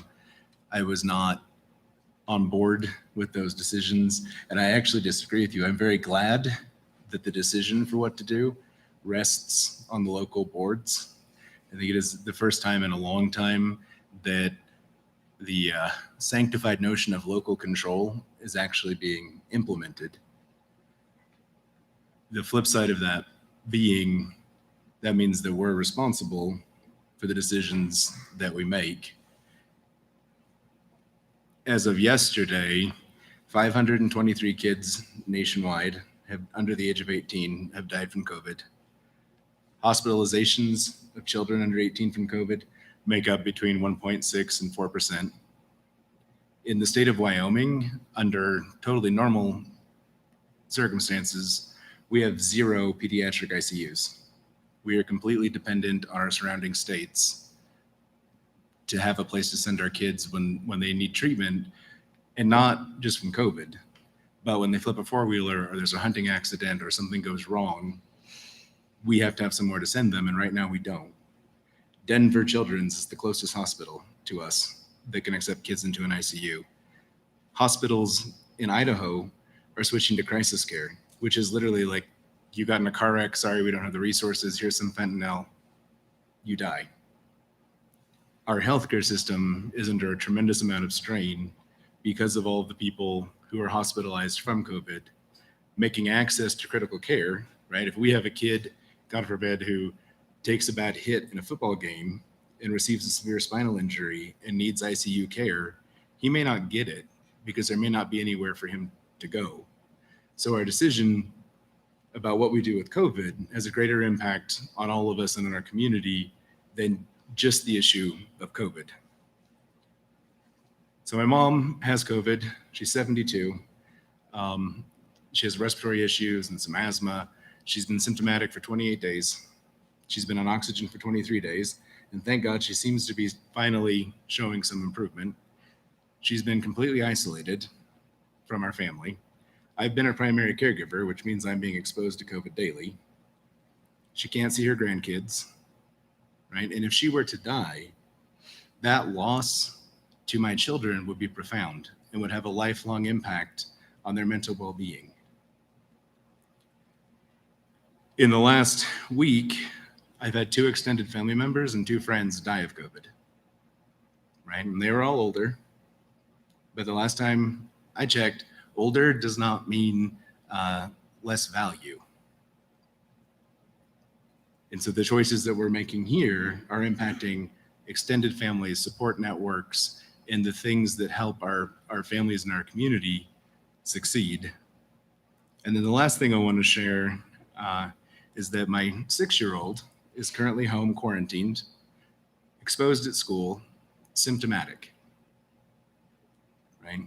Under any other circumstance, because as I'm sure you guys have figured out, I'm a mask wearer, right? The last 2 months, anywhere I go, just based on the principle that for me, life is deeply sacred. And if I can do something that can reduce the chances of harm to someone else, I'm more than happy to do that.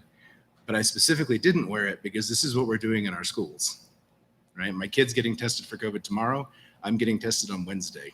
So I could be COVID positive right now, just like many of the people in our schools and many of our kids, just spewing out viruses.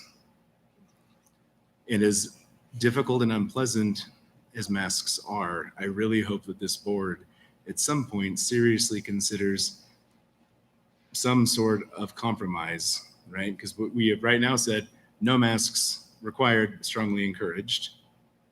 And that's one message. And if we said instead, masks required, but you can opt out, that sends a different message in terms of prioritization. And while the numbers are small, if a child in our community gets COVID and they become ill and they die, and that contact happened at school,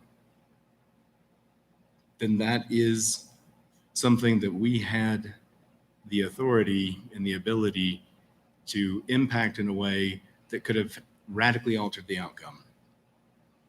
And so it is just something that I am obviously very personally impacted by and feel very strongly about. And I very much appreciate, I think that was Carol, Chair Jellicoe, all of us are trying to do what we think is best for our kids and our families, right? And we're not on some sort of opposing flame war on Sweetwater rants and raves. We're trying to work through a very difficult process. And I really hope people can come to us with ideas other than everyone masks, no one masks. It is endlessly frustrating to get you're killing people by not masking, and if they're gonna die, they're gonna die, right? Those are horrible viewpoints to come from. So while we look at all these things and the rapid change as this virus mutates and shifts and disrupts all of our lives, if y'all have some suggestions for how we could get through this in a way that is not binary, I would certainly appreciate them. Thank you, Madam Chair. Anyone else? Any further comment? So I think what we're saying at this point is that we continue with the strongly recommend masks that we have been under that. We're not changing anything at this point. We will continue. And I know I'm getting umpteen messages almost on a daily basis about masking. We want to assure the public we are constantly monitoring the status of this horrible disease in our schools. And one thing that could drastically change is if we start to see in school spread. The other thing that could drastically change is if we get to the point that we have to start closing in-person schools. And I think that's something that we do not want to go back to. That we do not want to go virtual. We want to keep our students in person. And so as I see it, those are two things that could drastically change the direction we're on now. And like Mr. Mickelson, if people have some ideas where it doesn't become a binary choice, making some people right and some people wrong, which is totally inappropriate, then we're open to some ideas. We are not health. We don't even have a health person on our board. So, we're muddling through this, I guess you might say. But I have to tell you, I'm having serious sleeping problems at night with the possibility of what could happen to one of our students or one of our staff. And that is based on decisions that we make. So with that, anyone want any further comment? Mr. Jackman? Thank you, Madam Chair. I'm curious, with our email that goes out with the case numbers, can we just copy and paste the CDC guidelines with that? So we're making sure everybody that gets our communication is 100% informed. Madam Chair. Mrs. McGovern? If you go on the CDC website, they're pretty extensive. So to put them all in there, the answer is yes, we could. Or just a link? Or, right, the link. Further questions or comments? Madam Chair, I have Mrs. one more Summers? question. So I've had discussions with a number of teachers from different schools across the district, and some of them have reported students that have symptoms in their class consistent with COVID, still attending class unmasked. And I'm just wondering if we might entertain the re-implementation of possibly temperature checks or more, because right now we're asking parents to do it at home, but we have some parents that are just sending their kids to school sick, or potentially sending their kids to school sick. I'm wondering if one of the things we might consider entertaining is the re-implementation of temperature checks as kids come into school, or some sort of other screening measure. Mrs. McGovern? Madam Chair, Mrs. Summers, I think that would actually be at the pleasure of the board. And if they choose to do that, and that would also include the signage as well. Is there a motion? I would move that we re-implement the temperature checks, additional signing, and possibly more screening for symptomatic students within our buildings as a safety and health measure for the rest of our students. Is there a second? Second by Mr. Batolo. Discussion? Madam Chair, Mr. Jackman? throughout last year, my wife was in charge of one of the doors at the junior high that monitored those things, or the temperature checks that we had previously. She didn't find them super effective, as students that would check on the iPad would be a completely different temperature. One time she went to the doctor at noon and she was like, 96, 97. And then she came into the school and was like 94. I did it a couple of times and there was 5 and 6 degrees difference. So rather than the iPad things, can we do the hand temperature ones? I don't know if we have access to those still. Mrs. McGovern? Madam Chair, Mr. Jackman, we do have access to those. I do caution the board, in a building where there's 144 kids, it becomes doable. In a building of 1,400, it's impossible. But again, at the pleasure of the board, at what you'd like to see. Mr. Mickelson? Madam Chair. So what are our current identification processes? If a kid appears ill, what steps occur? Madam Chair, Mrs. McGovern? So our teachers or any staff, first, the initial screening would be at home. So runny nose, cough, sore throat, fever, vomiting, diarrhea, loss of taste or smell. Any of those symptoms, we recommend that begins at the home. When the student comes to school, that could be recognized by any adult in the building, whether it be paraprofessional out on playground duty, teacher on playground duty, or someone directly in the classroom. If they see those symptoms, that can be reported to the school nurse, and then and that could be, a simple note to the office for that student, or when the teacher gets a break as they're running down to the restroom, when they're free 5 minutes, they would let the nurse be aware, and then our nurses take it from there. Further comments? Discussion? Mr. Batolo? I think that as we go through this crisis, there have been a number of different resources that were given. We have additional custodial staff to help clean the buildings. We've done, I consider, a magnificent job with technology, magnificent job with air handling systems that's a little bit different than I think that a lot of school districts are doing. The notion of having an additional resource there to take temperatures, now I don't know. I'm trying to remember if I saw a temperature kiosk when I was at Rock Springs High School. I don't think I did, but I might be wrong with that.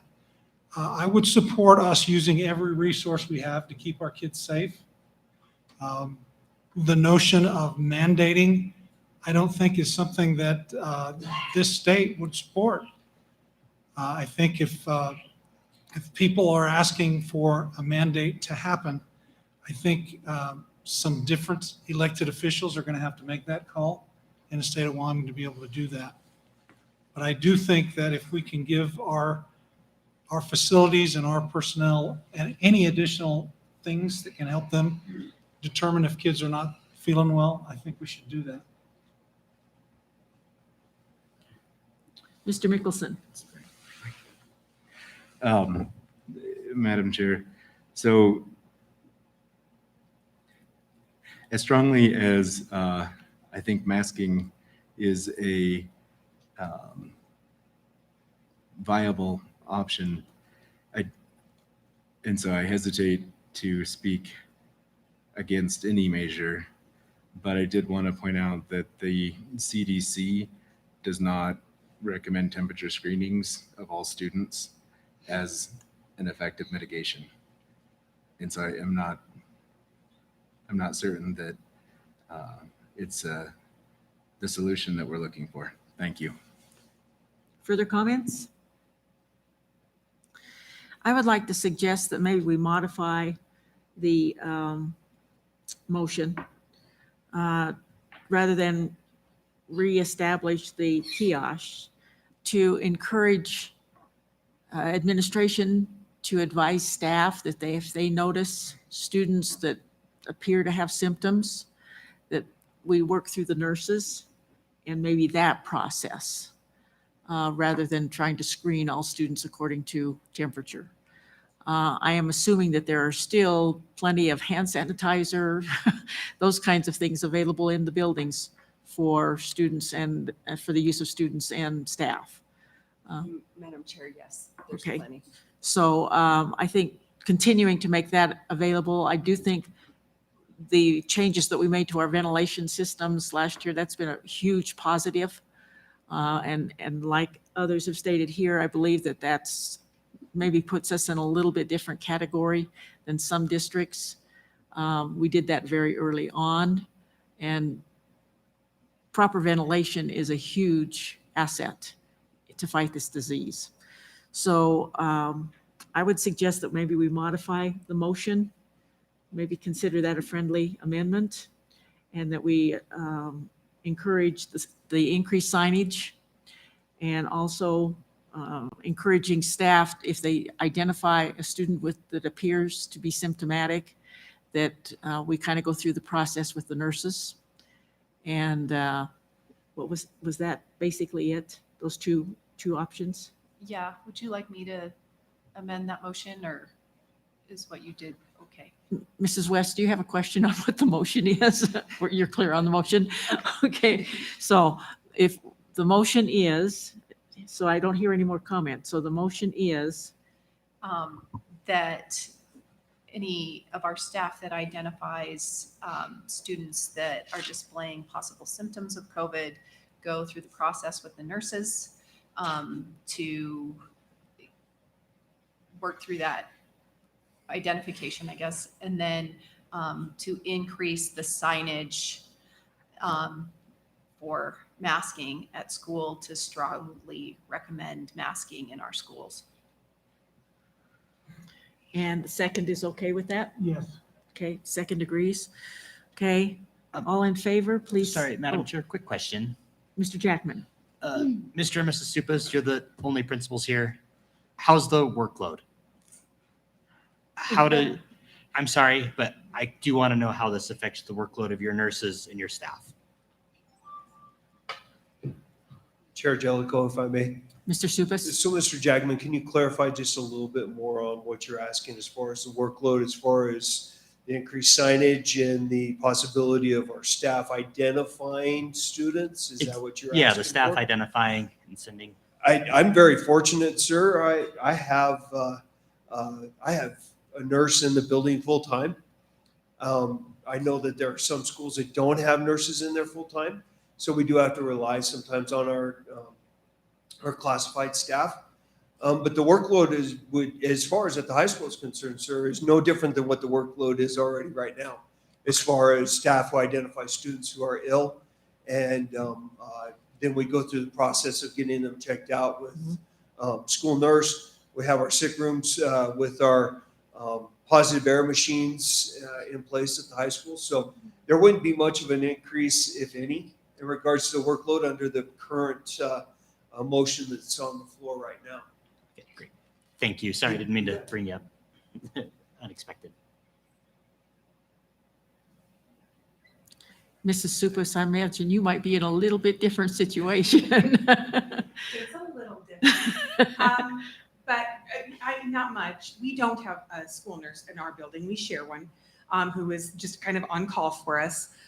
But at the elementary level, at least at Walnut, we're constantly looking at the same thing. And whether it's potentially COVID related or potentially something else, nobody wants, to have a kid who's really, really symptomatic in any way. Trying to be in that learning environment makes it really hard, whether they're in first grade, 7th grade, or 12th grade. So, the same symptoms for COVID, we look out for symptoms of just about anything, coughing is gross, mucus is gross, vomiting and diarrhea are gross, and that impacts the learning environment everywhere. So the workload doesn't really change in that respect. Okay. So if that answers your question. Yes, thank you very much. Sorry, I didn't mean to put you guys on the Thank you. spot. Thank you. Further questions before we go to the vote? Okay, all in favor of the motion, please say aye. Aye. Aye. Opposed, nay. The motion passes. Thank you very much. Okay, let's go on to item number 7, the treasurer's report. Mr. Jackman? Thank you, Madam Chair. The treasurer reports for the month of August 2021, starting with the general fund. We started with $8,549,268.92, and we ended with cash of $9,493,457.46, a profitable month.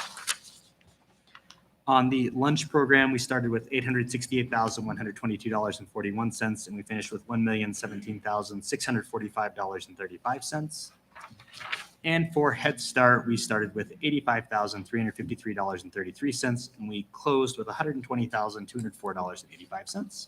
And that concludes the treasurer's report for August 2021. Is there a motion to approve? So moved. It's been moved by Mr. Mickelson. Is there a second? Second. Second by Mrs. Summers. All in favor, please say aye. Aye. Aye. Aye. Opposed, nay. Motion passes. Item number 8, the warrants. Mr. Jackman. Thank you, Madam Chair. Warrants from August 11th, 2021 to September 8th, 2021. Checks number 145841 through 146422, totaling $4,958,057.19. And associated bank transfers. I would also point everybody's attention to the first bullet point. And that concludes the treasurer's report. Is there a motion to approve?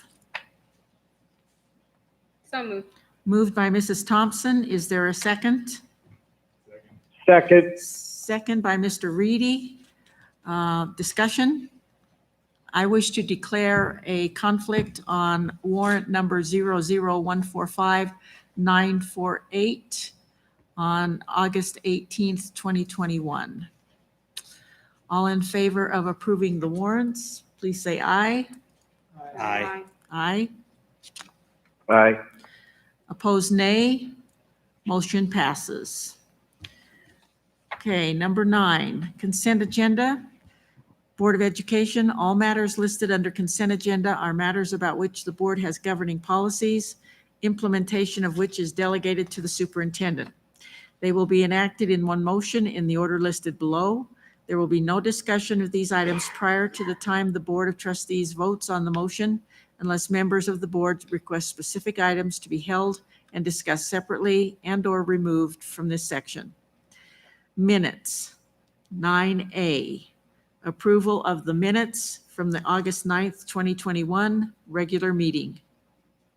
9B, approval of the minutes from the August 9th, 2021 executive session. Transportation. 9C, approval to authorize the upgrade of the district's school bus manager routing program. 9D, approval to declare one bus as surplus property. Finance. 9E, approval of the official bond and oath for the school superintendent.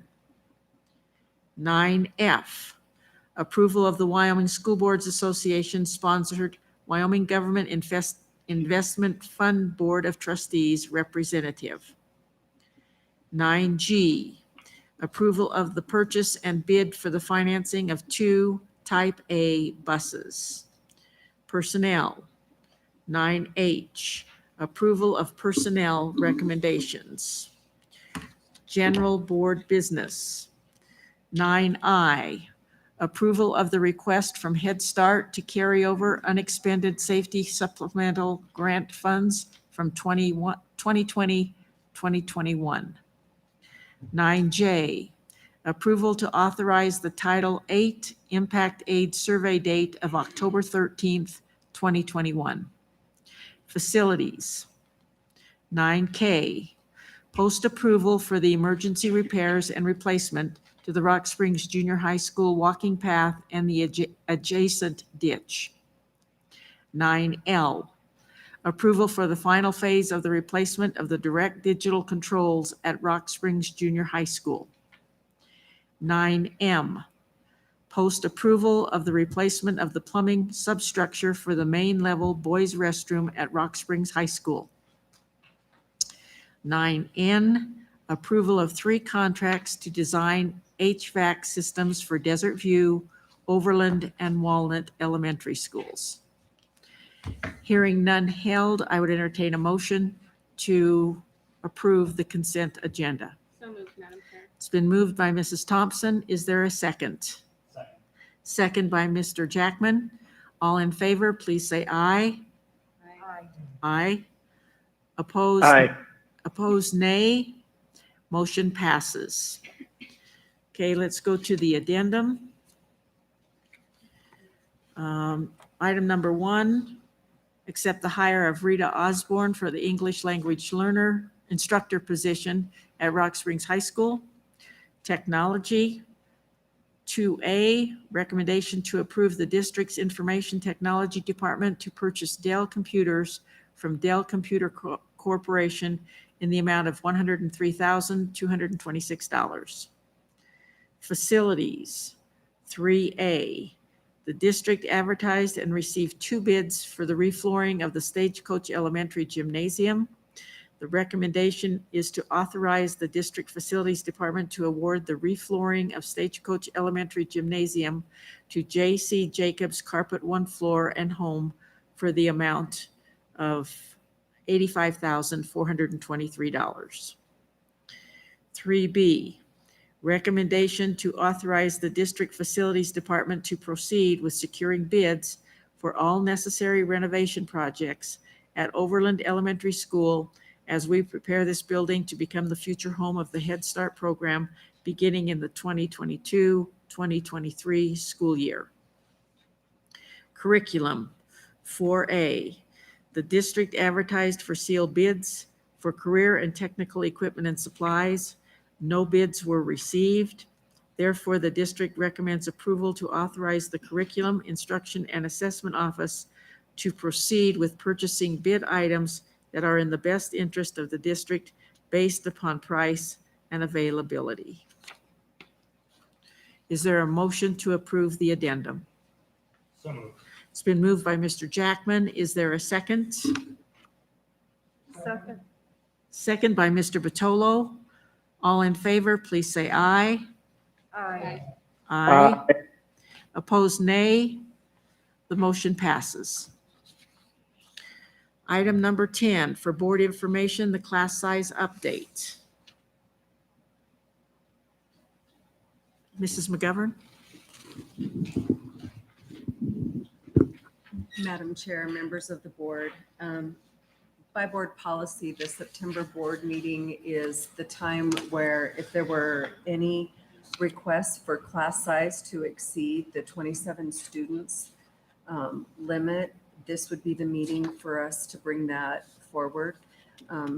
Fortunately, this year, all of our class sizes align completely in policy, so we have no requests for class sizes for this meeting or future meetings. Thank you. Thank you. That's good news. Okay, item number 11, board self-evaluation. The item for tonight is instructional responsibilities. So I know last time we talked about expanding the discussion to include the leadership team. Mrs. McGovern and I talked about some things, and she's seeking some clarification about what we intend to do with the information, when we'd like to have the information, those kinds of things. And another thought that we had that I will just throw out there is the fact that there's a lot of change going on right now with the 4-day week, obviously the COVID situation that we're in. Is it something that we actually want to have right now, or maybe let the school year kind of settle in and maybe delay that part of the input until maybe January? Your thoughts? Mr. Batolo. If I were, sorry here, I gotta make sure this is on. Zach? Sorry about that. If I were to give an evaluation right now of where I thought we were in this particular instructional area, my rating would be about a 2.5. But it would also be a very hopeful 2.5 because we're doing things differently now than we've ever done. As a matter of fact, tomorrow night, 3 of us on the board and community members and teachers, administrators, central office staff are going to look at how our students are doing. So I think, I don't want to be the only one to say how that goes. I don't get to do that. But I think through the process of those 3 meetings, we might be able to get some clarity as far as directions that group, and then eventually, I assume that group will report back to the board. I see that as a very, very positive thing. I see that as probably one of the most important things besides COVID that we're doing right now. So I do favor us continuing with that. I don't think it makes sense for us to say, here's what we want tonight, when we're getting to get together a group of people from the community for 3 days to get their opinions on what we want to see. But I think this is a very positive movement. Okay, so in general, what I'm speaking to is the board self-evaluation changes things as monthly.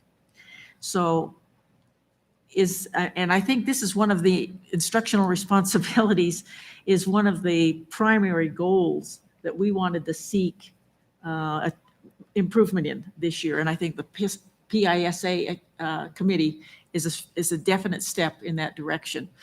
I would like to suggest that maybe we delay the input from our administration, particularly on this instruction responsibilities, until maybe January.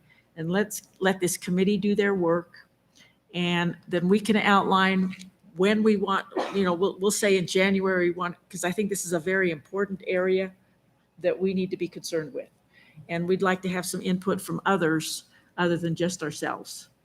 So I would like to suggest that we do instructional responsibilities in January, and then we can adjust the others accordingly, and let this committee do their work and kind of let the school year settle in and kind of get everybody's plate adjusted a little bit so that everything is not coming to a head all at one time. Okay. Your thoughts, Madam Chair. Mr. Jackman? Sorry, that makes a lot more sense to what you originally said. Originally, I was confused because I thought we were just talking about the feedback that we were asking for getting postponed to January. But if it's for the Well, specific topic, I think I think it is the board it is the board self-evaluation tool that we were asking the administrative team to help us with. Mhm. I think we are talking about delaying that starting until January, and we can set up a schedule that we want. But I am going to suggest that we start with instruction responsibilities because that's so in January as important well. in January. Okay. Okay. And then we can decide, do we want to get this information when we get the agenda? Do we want this information ahead of the time? So maybe in December, think about some things. We'll give Mrs. McGovern more clarity on how to handle that. And when we want the information, do we want it when we get the agenda? Do we want it at the board meeting? Do we want it, the kinds of expectations that we have in order to get the value out of having that input in the first place? Does that make sense? Yeah, absolutely. So what were the questions again, so we can think about them for December? When we want the information, how do we want to receive the information? You think of anything else? Are those the 2 points that we really needed to clarify? Yeah, and what the cycle would be. Okay, we'll start with instruction responsibilities. Okay, yeah, we'll start with the instruction responsibilities in January. And then we may have to double up for a couple, 3 months or something like that to get the ones for October, November, December, and then we'll get back on that same schedule. Does that give you the clarity that you need? Okay, and then we'll have a discussion in November or December about, so we can get that information out to those people and so that the input that we get is meaningful. Yep. Okay. Excellent.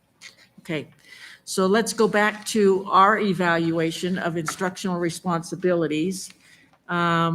Those categories read, the board sets a clear direction for the district by establishing the district vision, mission, goals, educational philosophy, and student achievement targets for the instructional program of the district based upon the needs and values of the community. Number 2, the board provides a quality educational program imposing high individual academic achievement standards for each student. 3, the board approves alternative instructional programs for non-traditional students. 4, the board ensures that the district curriculum and instructional programs meet or exceed all state requirements established by the State Department of Education, the State Board of Education, or the United States Department of Education. 5, the board only adopts recommendations from the superintendent regarding changes to the instructional program after a careful study of all available data. 6, the board regularly reviews student achievement data on district, state, and national measures. 7, the board recognizes student accomplishments. 8, the board promotes a positive, consistent approach to student discipline. 9, the board regularly reports to the community on the status of education in the district. 10, the board identifies and adopts graduation requirements and provides information related to post-high school educational opportunities to students and parents.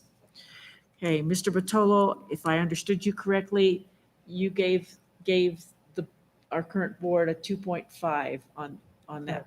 Okay, anyone else?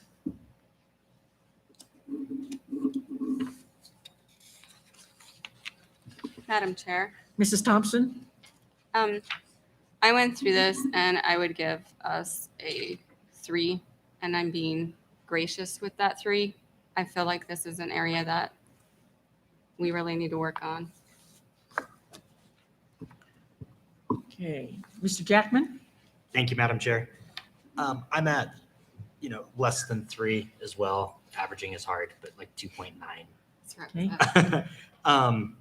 My biggest issues were with number 5, which is only after careful study of all available data, and number 8, generally with curriculum, we kind of follow the curriculum map for the state. I don't know if we truly study the data as a board for what's best. And then the part for the discipline, I think consistent is a big key. I think we have a lot of varied discipline between schools. Okay, thank you. Mr. Mickelson.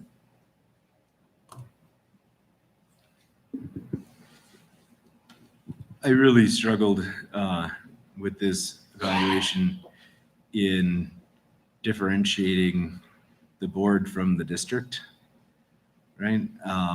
Like number 3, the board provides alternative instructional programs for non-traditional students. We don't just do that. We did that in a way that's different from any other district in the state that caused the Department of Education to be like, whoa, what are those crazies doing?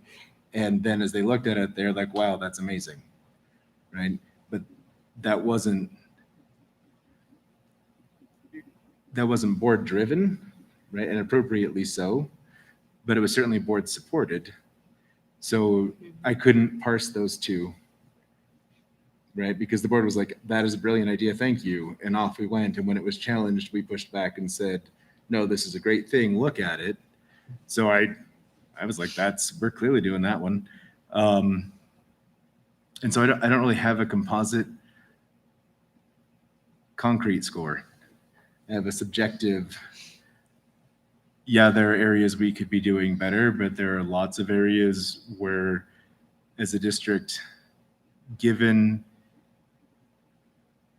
what and who we're working with, tremendous efforts are made to make these things happen. And I think the area where the board could really improve is in doing a more holistic study, right? So not just white top data, but white top data and of those students, you know, who comes from housing insecure, who comes from food insecure, who's been here for 2 months, and how can we as a board and as a community shift some of those other factors around it. And I don't think we don't look at it from that perspective. And then I'm really super duper gun shy at the student achievement targets. Ironically, 9 years ago, I was like, we need to say 100% graduation and we need to, make this happen. And there are districts that have done that. And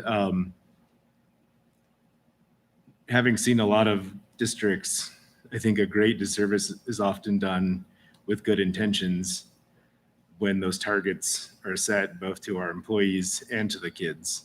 So if you had to drag a number out of me, I would be like a 3 most of the time, but kind of a 3.5. So like a 3.25, because a lot of really amazing things are being worked at. We just haven't necessarily realized them, and the board probably could do a better job of that, to use educational lingo, the whole child approach, right? So thank you. Mrs. Summers? Thank you, Madam Chair. I, like Mr. Mickelson, struggled to identify how much of this was the board and how much of this was the district. So that it made it difficult for me to rate. I did kind of put us at a 3. I also agree with some of our other board members, consistent approach to student discipline. I think that varies, across schools quite a bit. And so some of those things I certainly concur with other board members on. But I kind of gave us a 3, just trying to look at this from the board perspective. And then I also agree with Mr. Batolo that I think, we have some work to do here and things aren't realized. And, we have quite a bit of growth in this area that we are working towards, but, like Mr. Mickelson said, maybe not realized yet. Thank you. Mr. Reedy?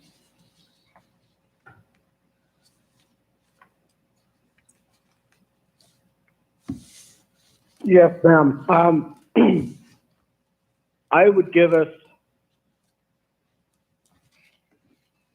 about a 3 on some of the different areas and a 2.5 on some, because, you know, there are things that we support throughout the district, and that the superintendent and those teams that work with this McGovern and everybody else have come up with that we've fully supported. And then there's, you know, so how much they have our support, but how much of that is really credited to the board. And I have some other comments that I could make, but you've already heard a lot of them. So I'm going to leave us at a 3. And I'll just leave it at that. Thank you. Thank you. I too, I'm going to agree with Mrs. Thompson, and basically a 3, but that's kind of a generous 3. I think this is an area that we clearly have an interest in improving in. I think the formation of the PISA committee is a huge benefit in this area, and I'm happy to see 3 trustees on that committee. So I think this is an area of growth, and rightfully so, in terms of it being one of our major responsibilities as a board. Madam Chair, Mr. Jackman, this is our second time around on our board self-evaluation. correct. Do we have our data available from last year's? What's that? It would be in the minutes. Okay, It would be So in look back in the minutes. It's always recorded in the minutes. Yeah. excellent, making sure. Okay. So that way people can look. And that might be something that I will try to do too, is I can go back through the minutes, and then as we go through each one, after we finish, then we can kind of see if we're making improvement there too. So I will do that as well. Okay, item number 12, good of the order. Anyone?